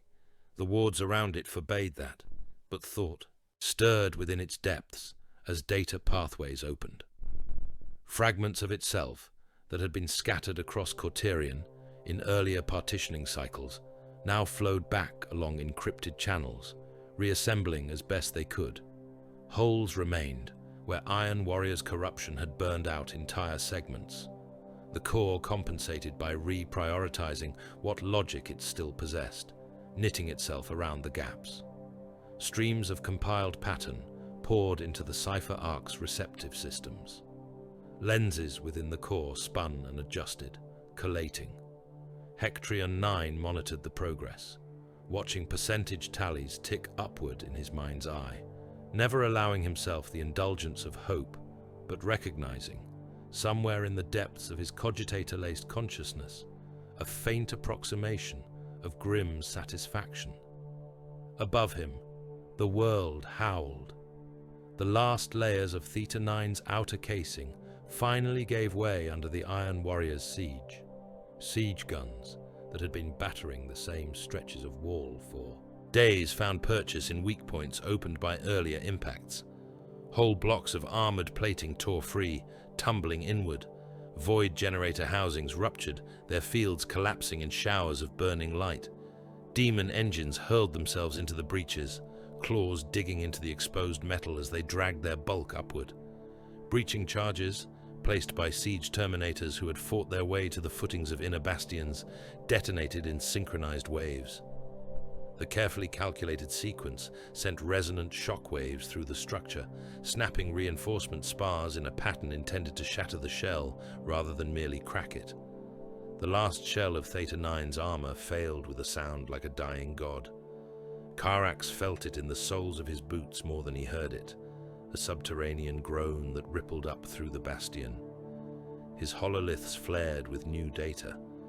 Pressure readings dropped where once they had been stable. Icons marking outer bastions winked out or shifted to the dull grey of completely compromised structures. Inner shell breach confirmed, a mortal Auspex officer reported, voice thin with awe and terror. Access corridors collapsing, enemy defenders falling back on final positions. Press all assault units, Karax said, tunneling engines to cut upward into the voids behind their lines. We will give them no time to form an elegant withdrawal. Within the dying vault, Iron Hands and Skitari fought in collapsing corridors. Dust and smoke choked the air as ceiling plates came down. Bulkhead doors misaligned in their frames, slamming shut at angles that left jagged gaps men had to squeeze through. Power cables snapped and writhed like decapitated serpents, spraying arcs of lightning across the floors. Iron Hands squads held junctions until the last possible moment, firing down corridors choked with Iron Warriors. When artillery strikes tore the floor out from under them, they fell and continued firing from broken balconies. When demon engines smashed through walls in a shower of stone and steel, their first response was not to flee, but to recalibrate their firing solutions and die attempting to punch through corrupted armor. Each delay was measured in seconds. Each second was worth more than worlds. Hectorion 9 felt those seconds as a tightening in his calculations. The Medusan Cypher Ark's internal displays marked the progress of the upload. Each segment of the carapace pattern that slotted into place was another beat in the dying world's heart. Finalization at 3/4, a subordinate reported. Projected completion before enemy reaches launch chamber remains within acceptable margins, Magos. Acceptable, Hectorion 9 echoed. If those above us honor their designations. He could feel the Iron Warriors coming, even without Auspex data. The tremors had changed. No longer the distant heavy boom of Titan steps and outer wall collapses, but the more intimate grind of detonations within the basilica itself. Shock waves now reached the vault, with less stone to blunt them. In one corridor outside the launch chamber, an Iron Hand sergeant stood up to his chest in rubble, legs crushed beneath fallen masonry. He braced his bolter in the crook of his remaining arm and fired at the advancing Iron Warriors until their return fire turned his chest into an open crater. As his hearts failed, he used the last volt of control to trigger the charges wired into the ceiling above, bringing it down in a roar that buried traitors and loyalists alike. The countdown inside the cipher arc ticked downward in machine language, silent numbers turning over.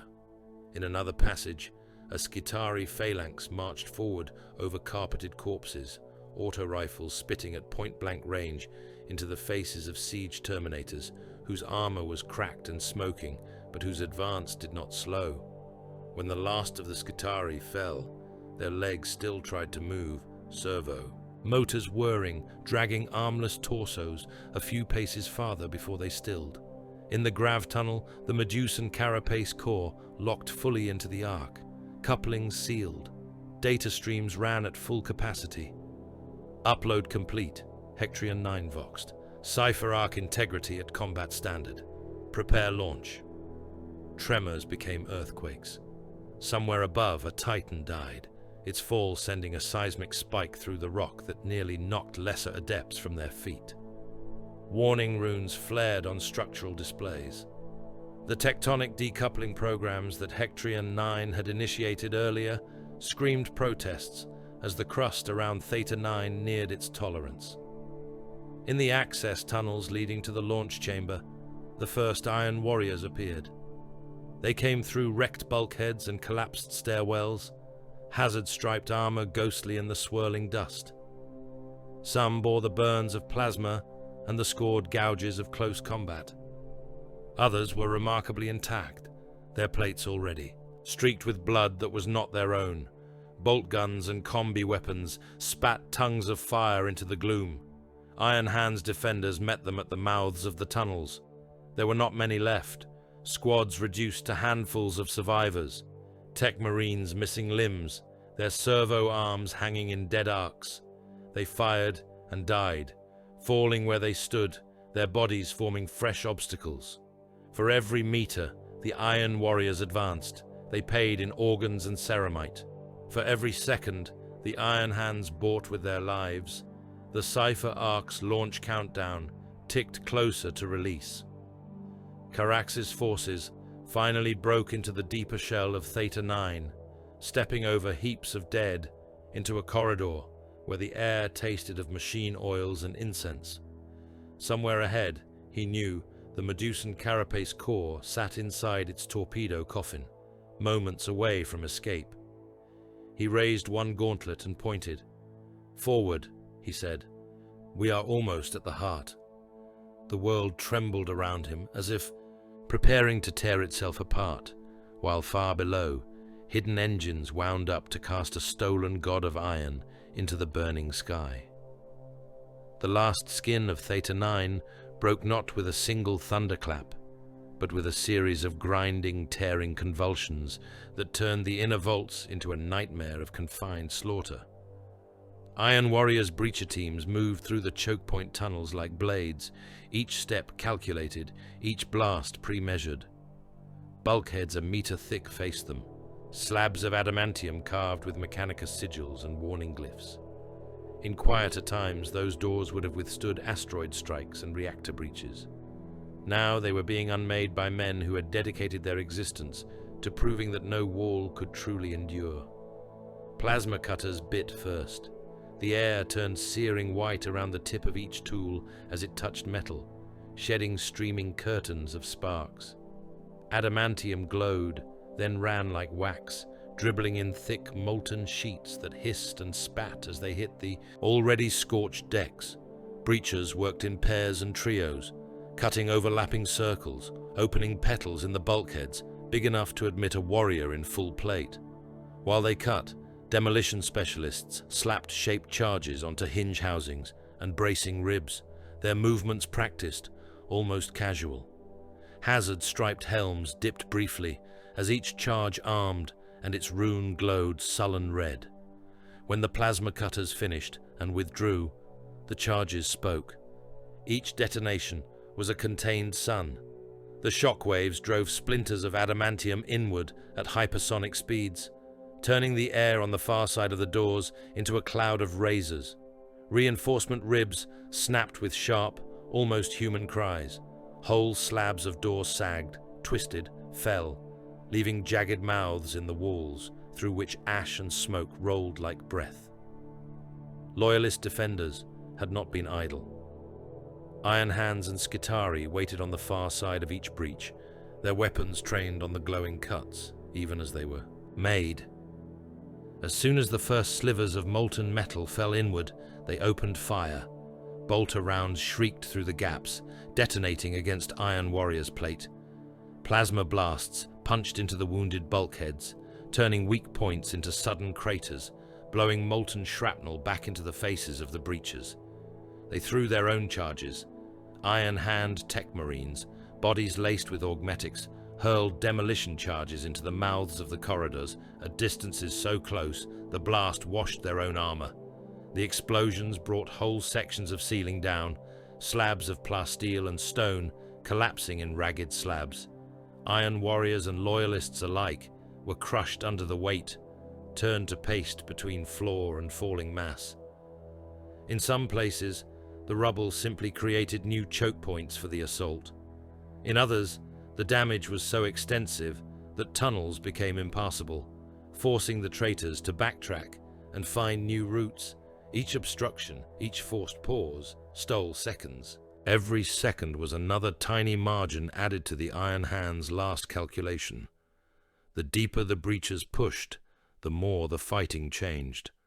Long lines of fire gave way to brutal, breath-close exchanges. Bolt guns were useless in corridors so clogged with bodies that there was no clear shot beyond arm's length. Chainswords were worse, their teeth chattering to uselessness when they hit stone instead of flesh. Men killed each other with knives, with fists, with broken lengths of pipe. Helm lenses cracked under direct hammer blows. Vox grills were crushed by gauntlets.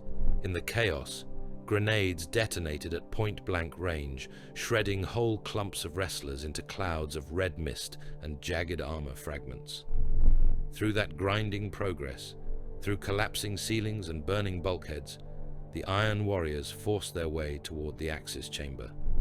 Once, the Axis had been the pulsing heart of Theta 9's data cathedral. From every direction, conduits had converged on that cyclopean space, pumping raw information and power into the dais at its center where the Medusan carapace core had rested. Cables thicker than a man's torso had hung from the vaulted ceiling like metal vines, feeding the machine god in its cradle. Now the conduits were dark and severed, drooping like cut muscles. The dais was empty, its restraining clamps gaping like broken teeth. The only light in the chamber came from guttering lumen strips far overhead and the muzzle flashes of guns. Iron Father Gale Morax stood on the steps of the dais, bolter in hand, thunderhammer mag locked to his back. Around him, the survivors of the expendable iron and vault garrison formed the last ring of steel. They were not many. What had begun as 3 clan companies and attendant Skitarii cohorts was now reduced to a bare line of warriors, their black and silver armor pitted and scarred, their helms cracked, their bionics fouled with ash. Some leaned on their weapons for support. Others were missing limbs, the stumps sealed with rings of scorched metal, servos still whirring where flesh had been torn away. They did not look behind them. There was nothing to look at but an empty pedestal and severed cables. The core was gone, bearing the sum of their sacrifice inside the Medusan cipher arc. They knew this. They had held long enough for the engine to be moved, for the upload to complete, for the launch protocols to be engaged. Now they stood between the Iron Warriors and the proof of that success.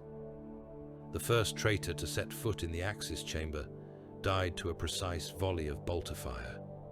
The second and third followed. Their bodies tumbled down the steps, hazard-striped helms leaving red smears on the metal. Then the flood came, Iron warriors poured into the chamber through multiple breaches, forcing their way past the last choke points into the wide space. They came as dark shapes in the smoke, hazard stripes and demonic sigils stark in the flickering light. Combi, weapons and bolters roared. Frag grenades arced in graceful trajectories, detonating among the Iron Hands' ranks. The ring of loyalists contracted step by step around the dais.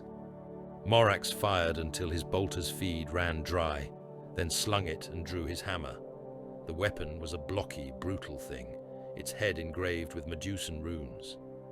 As he thumbed the activation rune, arcs of caged lightning crawled across its surface, crackling into the air in sharp, white tongues. He waded into the press as if descending into a furnace he had helped design. The first iron warrior he met came at him with a chain axe whirring. Morax took the blow on his shoulder, his bionics absorbing the shock. The hammer came down, a silver comet. The traitor's helm caved in under the strike, ceramite and bone crushed together into a single pulped mass that splashed across the floor. Around him, the last Iron Hands fought with the same mechanical calm they had shown on the approaches. One Marine whose legs had been blown away dragged himself forward with his remaining arm, firing his pistol from the hip into the knees of oncoming enemies. Another, his helm gone and one eye a ragged ruin, dropped his bolter and seized an Iron Warrior's chainsword arm in both hands, holding it in place while a squad mate shot the traitor point blank. They did not shout oaths. They did not call on saints or lost fathers. They simply killed until the killing killed them. Through the melee, through the blinding flashes and spraying blood, Varda's Carax advanced. He walked at the center of a wedge of his personal guard, his hazard-striped plate already blackened by countless impacts. His helm was on once more, lenses glowing with cold orange light. A siege hammer rested on his shoulder, its head scarred by long use. Servo clamps and compact drills hung from his belt, tools and weapons both. He saw Morax across the chaos, a dark iron figure wreathed in lightning standing before the empty dais. The sight hardened something already cold inside him. This was not a duel in the ridiculous saga's sense. There was no arena cleared, no formal challenge. It was an inevitable point of intersection between two vectors. One line of iron had driven inward toward the core. One line of iron had stood in its path. The place where they met had always been here, in the Axis chamber, at the foot of a pedestal that now held only absence. Carax broke forward, battering aside friend and foe alike. Morax saw him coming. He recognized the hazard stripes, the bulk, the way the other warriors moved around him. He had studied Carax's work long before the siege of Cauterion began. The warsmith had broken other worlds, tearing them down with the same slow, methodical cruelty he had brought here. "It is fitting," Morax voxed, voice a low growl, as he stepped from the ring of his brothers to meet the oncoming Iron Warrior. Iron against iron. There was never going to be anything else, Carax replied. Their first clash shook the Axis chamber more than any shell. The thunder hammer met the siege hammer in a storm of sparks. Fields crashed together, cancelling and rebounding. The impact staggered both warriors. Plates split, revealing glimmers of cabling and scarred flesh beneath. Morax drove forward, his bulk like a battering ram. Carax turned the blow, letting it slide across his pauldron rather than absorb it full on, then jabbed the head of his own hammer into the Iron Father's chest. The blow sent Morax skidding back, boots furrowing the metal of the dais steps. They closed again. Within a handful of exchanges, both were reduced far beyond the clean lines of their initial forms. Ceramite cracked, showering shards. Morax's left pauldron hung by a single band of metal, his shoulder beneath a mass of torn augmetic and exposed pistons. One of Carax's knee joints failed under a glancing hammer blow, internal servos stripped. He fought on with a slight limp, compensating for the weakness, turning it into an unexpected rhythm that threw off Morax's timing. They grunted with effort, not with curses or oaths. Their strikes were not wild but measured, each one thrown to test a defense, to open a particular seam. They were equations in motion, formulae expressing themselves in the language of impacts and fractures.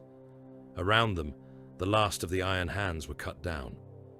The ring of loyalists shrank from a circle to a broken crescent, then to scattered knots, then to isolated men fighting on at the edges of the chamber. Skitari bodies, their limbs still twitching, lay in drifts. Iron warriors' corpses mingled with them, hazard stripes half hidden under the pooling blood. Far below their feet, the Medusan Cypher Ark reached the end of its launch cradle. Engines that had awaited this moment since their assembly flared, gravitic clamps released. The Cypher Ark surged upward through the silo throat, a heavy spear hurled by a dying god.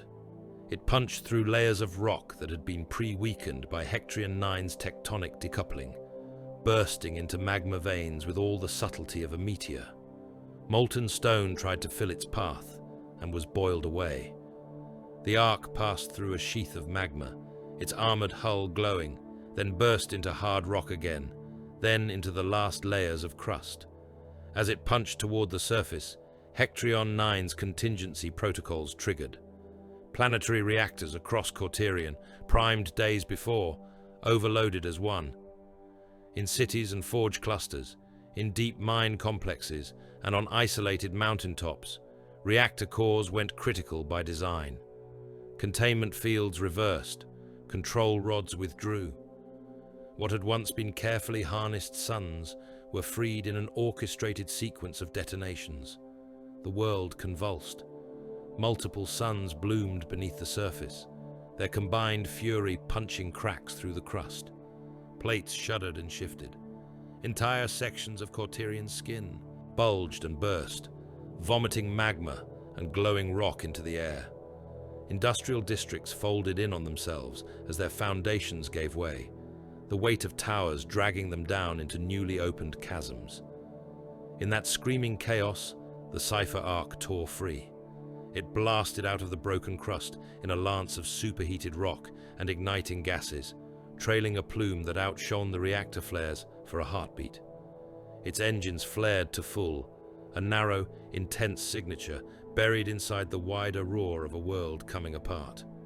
It punched through the choking atmosphere and into the black beyond, its hull still shedding molten stone that froze and fell away in glittering shards.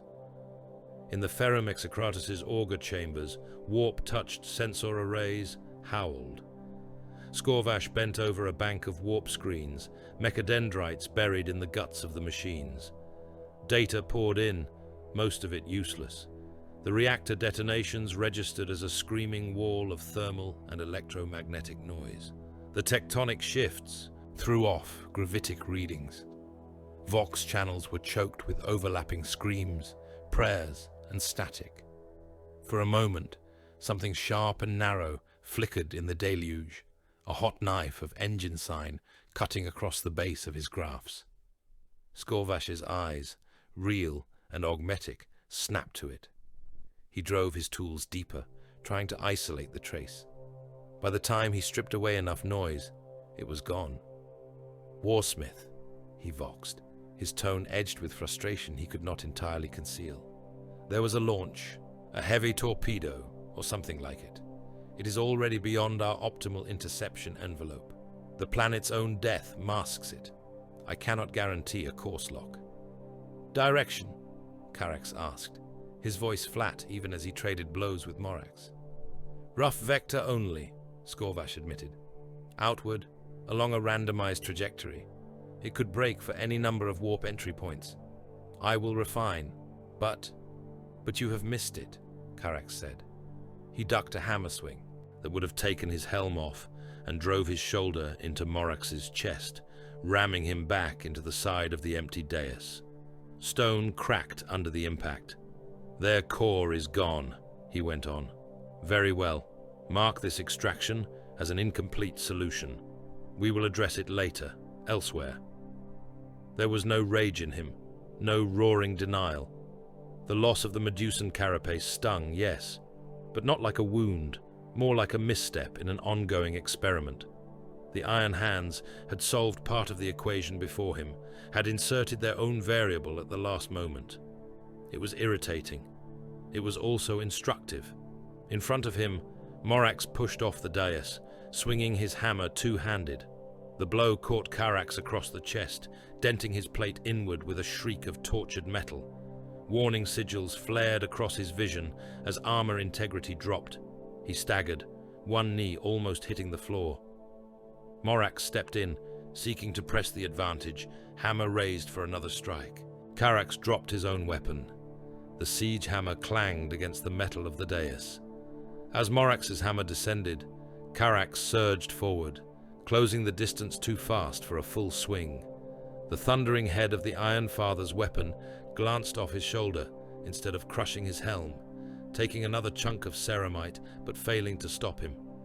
Carax's arms wrapped around Morax, locking him in a brutal embrace.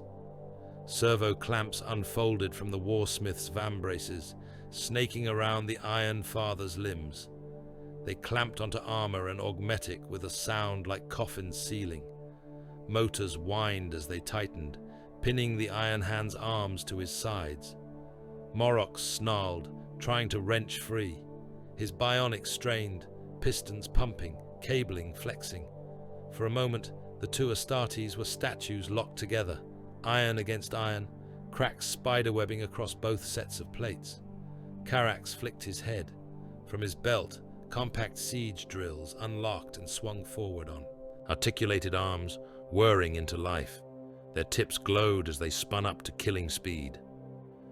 "This is what you chose to be," Carax said, his voice a low metallic growl inches from Morax's helm.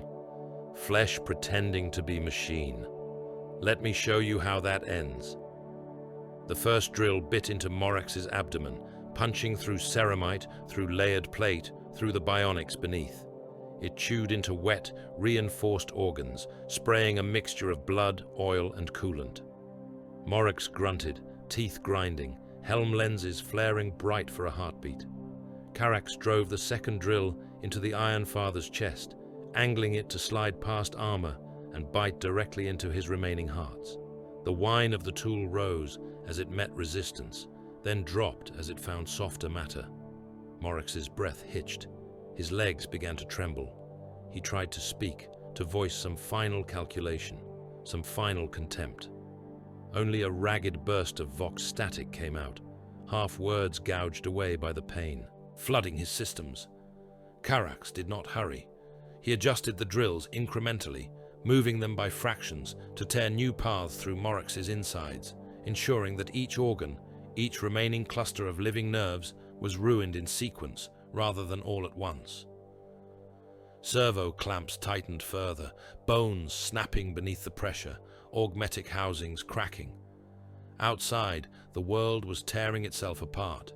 Inside the Axis chamber, death proceeded at the fine, measured pace of a craftsman at work. Finally, Morax sagged. Life, such as it was, left him. His helm lenses dimmed. His weight fell fully into Carax's grip. The warsmith held him upright a moment longer, letting the image burn itself into the recording lenses of any Iron Hands who might yet be watching through distant feeds. Then he released the clamps and let the broken body fall at the foot of the empty dais. "Flesh yields," he said, more to himself than to the corpse. "Steel endures, and iron learns." Around him, the last scattered loyalists in the Axis chamber were silenced. The fighting dwindled to individual struggles, then to nothing. Iron warriors stood among the piles of dead, chests heaving, armor slick with blood and ash. "Secure the vault," Carax ordered. "Search for any remaining data cores, any fragments of the carapace. We will not leave even scraps we do not choose to leave." Parties fanned out, moving through the chamber and the adjoining vaults. They found secondary cogitators melted by sabotage, data stacks already corrupted beyond recovery, cables cut and burned. The dais, when they probed it with auspex and cutting tools, yielded nothing more than old restraint clamps and the faint echo of the power that had once pulsed there. Only absence remained. Carax stood in the center of the axis, taking it in, an empty throne and a dead champion. A world gutted, a campaign won in almost every conventional sense, and yet the primary objective already gone. He did not grind his teeth or smash the dais in a fit of rage. He simply turned to one of his adjutants. "Log this campaign as a qualified victory," he said. "Forge world neutralized. Loyalist presence broken. Primary artifact escaped. The Medusan carapace remains a live variable. We will hunt it again." The adjutant etched the words into a data slate with a blood-stained stylus. "Now," Carax went on, his voice cooling further, "we will finish the experiment." He issued new orders to the fleet. Cauterion would not simply be left as a ruin.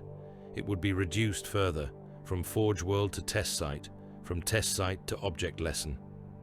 Exterminatus-level ordnance was prepared, not as a single final blow, but as a sequence of blows in carefully arranged patterns. Macro cannon in orbit reoriented, their barrels groaning as they slewed away from remaining defensive bastions and toward the exposed seams of the planet's crust. Cyclonic torpedoes were loaded into launch, tubes, their warheads armed with maglocks and caged fire. Lance batteries recalibrated, not to pick off ships or forts, but to slice along fault lines and reactor clusters. The first wave of shots cut across already shattered continents, punching deeper cracks into the crust, peeling back layers of rock and metal. Cyclonic devices burrowed into the wounded world, then blossomed, vaporizing stone and slag and flesh in vast rising plumes. Carax watched from his bastion as those detonations strobed across Cauterion's surface, each one a point on a vast, distressingly beautiful graph. He noted how the shock waves interacted, where they overlapped to produce greater effect, where they cancelled. He saw plates buckle and fall inward or shear past one another. He recorded, always recorded. Cities that had somehow survived the earlier stages of the war did not survive this. Forge spires that had once fattened themselves on a constant diet of ore and blood were shattered into jagged stumps. Hab clusters were burned into glassy scars. Those few Hab rings that still clung to orbit were knocked loose, tumbling into the atmosphere to burn as new, lesser meteors. Loyalist remnants tried to flee. Ragged convoys of transports and warships, their hulls scarred, their drives failing, clawed their way out of low orbit, running from a world that was visibly cracking under them. Some bore wounded. Some carried refugees, jammed into holes already filled with equipment stripped from doomed bastions. Iron Warriors' guns tracked them without pity. One after another, the escaping vessels were picked off. Macro shells ripped them apart. Lances bored through their hulls, venting men and cargo into the void. Flames blossomed in the dark as fuel lines ruptured, painting brief, ugly flowers of color against the black. One strike cruiser broke free. Its hull was black, its markings Medusan. Void shields flared as incoming fire sought to tear it back into the grave with its world. Armor plates shattered. Sections of its outer decks peeled away like dead skin. Still it drove on, engines howling. In its core, buried behind layers of bulkheads and sealed bays, the Medusan cipher arc nested like a malignant seed. The data engines within purred, ignorant of the chaos outside, their logic cycles already turning toward future projections, new patterns, further wars. The cruiser made it to the edge of the system.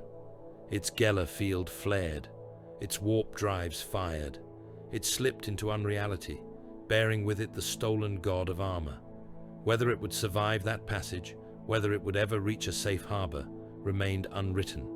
The narrative of its escape was left in hard, bare fact. It was gone. That was all that mattered for now. Cauterion remained. By the time Carax ordered the last salvo, the moon barely deserved the name. Its crust was a patchwork of open wounds, magma bleeding from rents in its hide. Sections of the surface had collapsed entirely, leaving yawning pits where cities had once clung to their towers. Oceans of slag rolled slowly where plains had been. dense waves of molten debris, dotted with the half-melted skeletons of titans and factories. The population was gone, in any meaningful sense. Some few scattered pockets might have clung to life in deep vaults or sealed habs, reduced to cannibalism and worship of broken machine spirits. They did not register on Carax's graphs.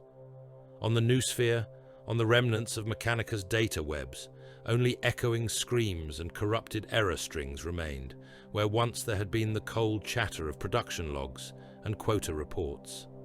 Iron Warriors' banners rose over slagged forge spires that still jutted from the ruin, their hazard-striped cloths snapping in hot, bitter winds. The symbols were more statement than decoration. They marked ownership of a corpse, a signature on a completed work. Warsmith Vardus Carax stood on the observation platform of his bastion and looked down at the broken moon he had turned into a proving ground. His victory was as total as any he had ever won. The Iron Hand's presence had been shattered. Their world had been dismantled. His data stores bulged with fresh information, new answers to questions of fortification and attrition that had haunted him for centuries. Only one imperfection marred the pattern. Somewhere, out in the dark between stars, a Medusan strike cruiser fled with the carapace in its belly. Somewhere, Iron Hand survivors watched their screens and recalibrated their own hatred. Carax logged that fact. He did not let it sour the iron taste of his triumph. The siege of Cauterion was over. The experiment here was complete. The next would wait, its variables already forming in his mind as the dying forge moon groaned and cracked beneath the banners of iron. Carax walked across what had once been the industrial heart of Cauterion and listened to the world crunch under his boots. The plain beneath him was fused into a single, rippling sheet of glass and slag, a frozen tide of once molten metal that had rolled over factories and railheads and hives before cooling. Here and there, shapes bulged up from its surface, unrecognizable mounds that had once been Manufactoria towers or macro rail platforms. He passed the half-buried silhouette of a fallen titan, its upper torso protruding from the fused sea like the corpse of some titanic beast, its carapace split open, internal machinery congealed into a tumor of vitrified alloys. Each step cracked something. Sometimes it was only glass, thin sheets that splintered into dust beneath the weight of his armor. Sometimes it was bone, white fragments entombed in the slag, popping and powdering as he walked over them. In one place he ground down through the remains of a worker convoy, their bodies fused in their death throes, mouths open, fingers still clawing at the air that had boiled them, their skulls shattered under his tread without comment. Smoke still rose in distant curtains, orange at the base where magma flowed in exposed chasms, black higher up where the air accepted the soot and filth and made it its own. The sky was a bruise, lit intermittently by residual reactor fires and the flashes of occasional secondary explosions as something long buried finally gave way. Carax did not think of the campaign in terms of horror. Horror was an emotional register, useful only when it broke enemy minds. He thought of Cauterion as a ledger. In his helm display, the world spread out as columns of figures and curves of light. Troop expenditures, ammunition tonnage burned, engines lost against fortifications cracked, Vox logs analyzed and cross-referenced. Every atrocity, every bombardment pattern, every war slave cohort driven into rad fire, all of it was reduced to symbols that could be weighed against the data gained.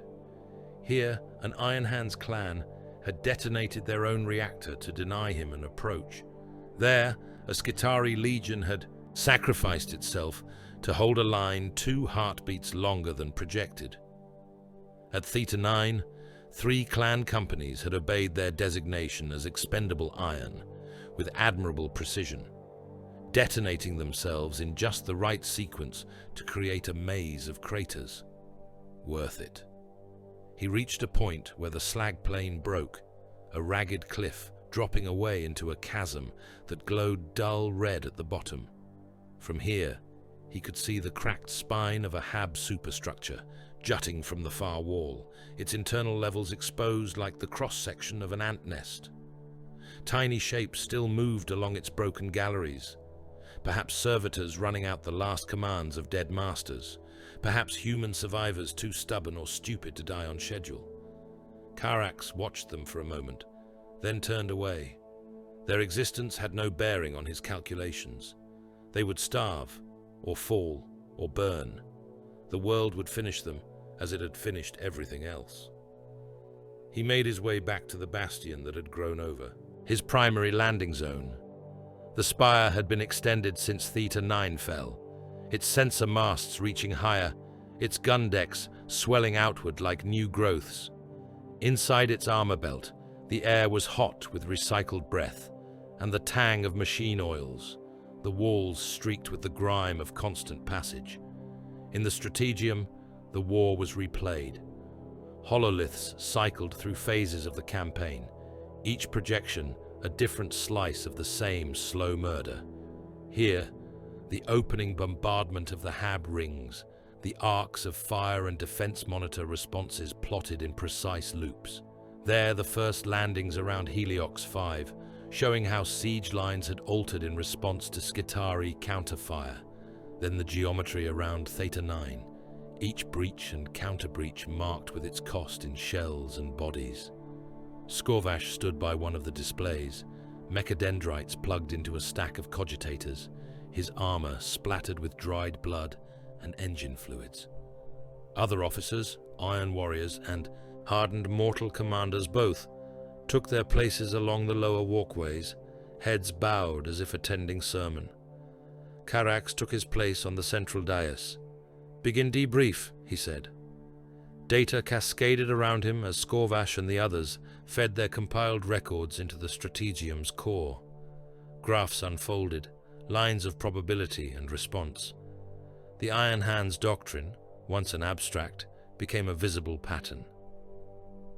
They prioritized assets over population in every instance, one of the mortal tacticians reported, voice thin but steady. Whenever forced to choose, they abandoned civilian densities and guardsman regiments to focus on holding manufactoria, reactor nodes, and data vaults. "Expected," Karax said. "Quantify." "Of 20 primary atrocity patterns directed at Hab clusters," the officer continued, "only 3 drew significant armored relief.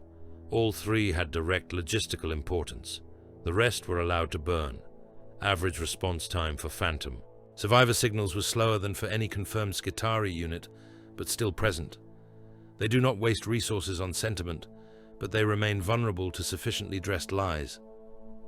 Another officer, a siege captain with half his jaw replaced by a blunt iron plate, spoke next. "Expendable iron doctrine appears to be ingrained," he said. "They will designate entire clan companies for total loss if the equation demands it. Their squads accept self-detonation without hesitation once they calculate that their personal offensive utility has fallen below a certain threshold." "Useful," Karax noted. "In future campaigns, we will exploit this, draw their designated martyrs into premature trigger zones, force them to spend their explosives where they harm only themselves." Skorvash's vox growl joined the discussion. "Their carapace armor," he said. "The adaptive plate. It is still an affront, but we have learned something. Its response time to fresh stimuli is not instant. It must observe. It must learn. The first blows always cost it. If we face it again, we strike from as many angles as possible in the first exchange. Change pattern with every shot. Do not allow it to settle into any single profile." "We have taken samples?" Karax asked. "Fragments," Skorvash admitted. "Nothing whole, but enough to tease some of its logic. Enough to know that it is still bound by the limits of its own data. It is a fast learner, but not a prophet." Karax filed that away. "So," he said, "we have established that the Iron Hands will exterminate their underlings with admirable readiness. We have established that their strongest warriors wrap themselves in armor that thinks too much and too slowly. We have established that when forced, They can extract a key asset under siege by sacrificing an entire world. He looked around the chamber, lenses sliding across the gathered faces. All of this can be used. The debrief lasted for hours by lesser reckoning. Every engagement was dissected, every flinch and every overcommitment logged and tagged. Warslave performance ratios, diamond engine reliability under extended bombardment, the effectiveness of falsified Vox pleas and corrupted shrine reactors. It all went into the ledger. When it was done, when the last set of graphs had been archived and the last conclusions added to the Warsmith's growing corpus of siege lore, Karax turned his attention inward. The Iron Warriors did not spare others. They did not spare themselves. Those mortal regiments that had performed below expectation, whose officers had introduced hesitation or chaos into well-laid plans, were drawn up in ranks on the killing fields outside the bastion. They stood amid the slag and ash, uniforms torn, faces smeared with dirt and dried blood. Some understood what was coming. Others clung to the hope that there might be some reprieve for those who had, at least in their own minds, tried. Karax walked along their front, hazard-striped plate streaked with dust. He said nothing. His gaze moved from man to man, measuring posture, reading the flicker of eyes, the set of jaws. Not morality, utility. At his gesture, heavy bolter teams stepped forward along the bastion walls above. In the ruined manufactoria behind the assembled mortals, furnace mouths yawned, still glowing faintly from the last time they had belched synthetic fire into the forge lines. "Your performance was insufficient," Karax said at last, his voice carrying over the plain. "You introduced noise into a system that required clarity. You wasted lives without gaining data. The iron you have shown is flawed." Some of the mortals dropped to their knees. One shouted a plea, drowned in the wind. "Flawed iron," Karax went on, "is not mended. It is broken down and smelted again." He raised his hand. The heavy bolters opened fire. The front ranks disappeared under gouts of mass. Reactive rounds. Bodies were torn apart in ragged bursts, torsos pulped, limbs blown off and flung aside. Those behind were thrown down by the force of the impacts, crushed under their dying comrades. The air filled with the thick metallic stench of fresh blood. When the guns fell silent, what remained could barely be called men. Crumpled heaps of rent flesh and shattered bone sprawled across the slag.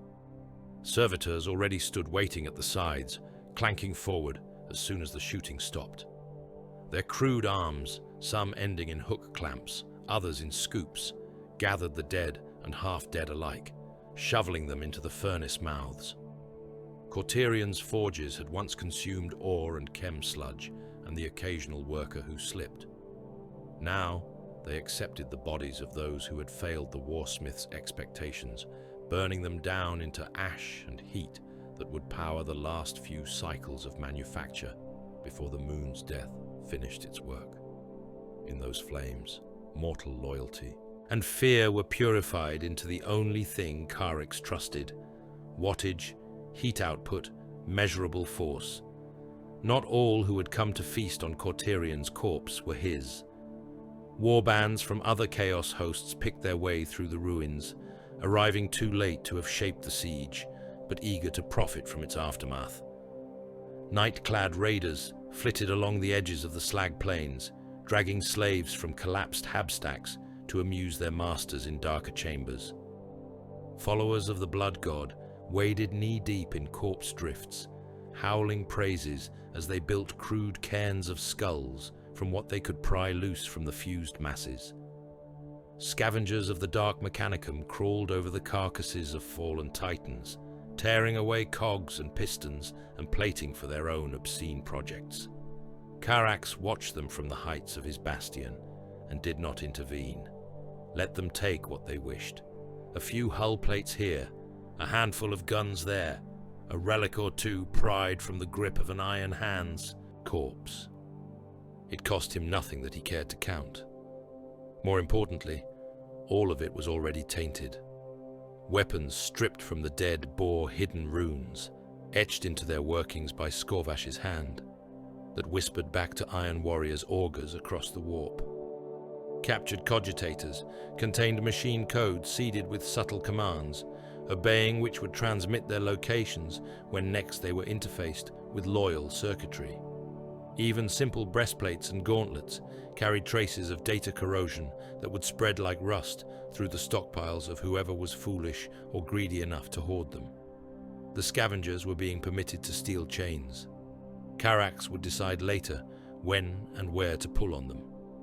Far from Cauterion, in a vault carved into the heart of Medusa, Iron Hands survivors stood in silence and watched the future of their war unfold in lines of cold light. The Medusan cipher arc sat at the center of the chamber, locked into a cradle of clamps and suspensors. Its armored hull bore the scars of its passage, layers of plating scorched and pitted by magma and void. Tech Marines moved around it in mechanical steps, voices low as they recited machine cant and warning litanies. Streams of data poured from the opened access cores, projected into the air in skeins of pale green, Medusan script and logic matrices weaving together into a neural knot that made lesser minds ache to look upon. The Medusan carapace pattern was incomplete.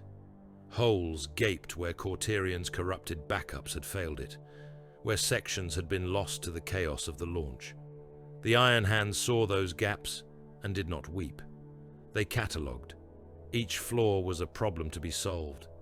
Each missing segment was a challenge to be filled with their own work. They would test and cut and rebuild the carapace until it wrapped their warriors in a second skin of perfect, adaptive steel. They would deploy it against their enemies, against traitors and Xenos alike. They would refine doctrines to match the armor's behavior, or refine the armor to fit their doctrines. Survivors of Cauterion stood at the edge of the chamber, armor still bearing the scars of that campaign. Some were missing limbs, replaced already with fresh augmetics scored with Medusan runes. Some carried fresh facial wounds, sealed with crude staples. They watched the pattern unfold with expressionless faces.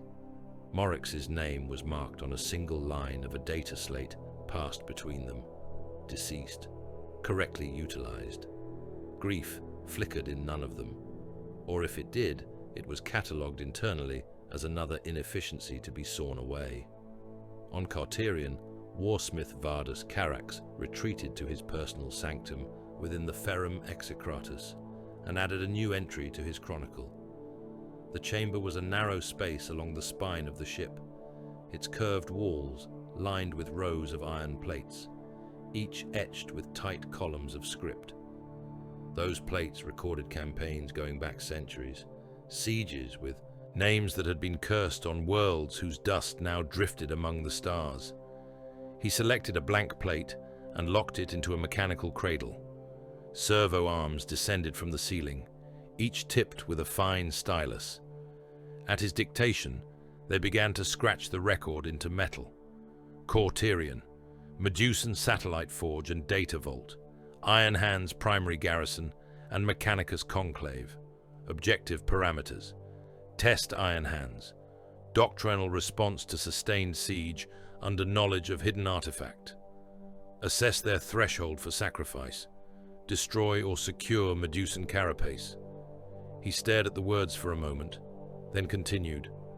Planetary defenses overcome. Loyalist militaries broken. Population reduced beyond measure. Data gleaned high. Artifact status escaped. Overall assessment, qualified victory. He disliked the qualifier. To his eye, victories should be clean. A fortress either stood or fell. An equation was either solved or it lingered. Cauterion lay in ruins. The Iron Hands garrison was bone and ash. His own knowledge had grown in ways he could measure. Yet the Medusan carapace remained at large, a datum he had not yet had the chance to interrogate fully. He let that imperfection sit on the plate, carved into iron as surely as the rest. It offended him enough that he knew it would not be allowed to remain indefinitely. It would exert weight on his choices, skew his paths, until someday he could write an addendum that balanced the ledger. He stepped back, letting the plate cool. The stylus arms retracted. In the reflection on its darkening surface, he saw himself, and behind him for an instant, the shadow of Iron Father Morax, as the Iron Hands had last seen him, standing before an empty dais. 2 legions, broken on different anvils, bound by different chains. The Iron Warriors had chosen iron and the long war and the cold, grinding logic of siegecraft. The Iron Hands had chosen iron and the broken corpse of an emperor and the religion of mechanical purity. Both used flesh as a consumable. Both treated worlds as sets of outputs and inputs, problems to be solved with blood and metal. They differed in the master they acknowledged when they spoke to the dark. Carax did not consider his gods false. They were simply dangerous patrons. The dark gods cared little for precision, for repeatable results. They delighted in ruin for its own sake. He paid them their tithes and kept his true devotions for the only thing that had never failed him: iron, and the learning of iron. The galaxy drifted past outside Cauterion's scarred orbit in unfeeling silence. Where once the forge moon had been ringed by loyalist defense platforms and docking spines, now chains of iron warriors' fortresses hung in its place. Captured void stations, their original sigils burned away and replaced with hazard striping and the sigil of the 4th Legion, had been dragged into new configurations. They were linked by fields of mines and webs of overlapping gun arcs, turning the ruined moon into the heart of a new killing field. Macro cannons, salvaged and refitted, turned outward, already probing the void for the signatures of any who might approach. Lance batteries stood ready to test fresh hulls. The wreckage that still drifted in the orbital lanes had been herded into deliberate clouds, fields of jagged metal where any unwary ship might tear out its guts. Cauterion no longer produced shells or tanks or armor. It produced experience. It was a monument to a solved problem and a testing ground for the next. In the Ferrum Execratus's Vox archive, one fragment of sound played again. Morax's voice, recorded from a captured Iron Hands transmission, filtered through layers of static and distortion. "Iron does not break," it said. "It is reforged." Carax listened to that short sentence more often than he would admit aloud. Not in respect. He did not revere the fallen Iron Father. He had killed him with his own hands, had felt his metal and meat give way under the bite of drills. He listened because the words were true, in their limited way. Iron did not break. It bent. It warped. It was melted down and poured again. Every siege refined him. Every fortress added something to his understanding of what walls could endure and how they could be made to fail. Cauterion had not given him what he had wanted in full, but it had reforged him nonetheless. He closed the Vox file and turned to the main hololith. A new vector had been plotted there, a faint arrow rising from the ruins of Cauterion and angling out into the wider void. The path of the escaping Iron Hands cruiser had been inferred from scraps of auger data, from warp echoes and gravitic scars. It was imperfect, a smear rather than a line, but it was enough to suggest a direction. "Set course," Carax said. The command rippled through the Ferrum Execratus, down into its engine decks and navigation cores, thrusters aligned, Geller projectors hummed. The vast ship turned its scarred prow away from Cauterion, its companion vessels wheeling to match. Somewhere out there, the Iron Hands licked their wounds and whispered to their new armor. Somewhere, the Medusan carapace waited to be tested in fresh blood. The thought did not fill Carax with dread or excitement. It simply gave him work. When iron met iron again, it would not be on a quiet field. The galaxy itself would serve as the anvil. Worlds would be the hammers. Between them, flesh and stone and faith would shatter. The Ferrum Execratus's engines flared, carving a fresh wound in the dark as it drove into the void, leaving the broken forge moon behind as just another scar on a ledger that had no space left for mercy.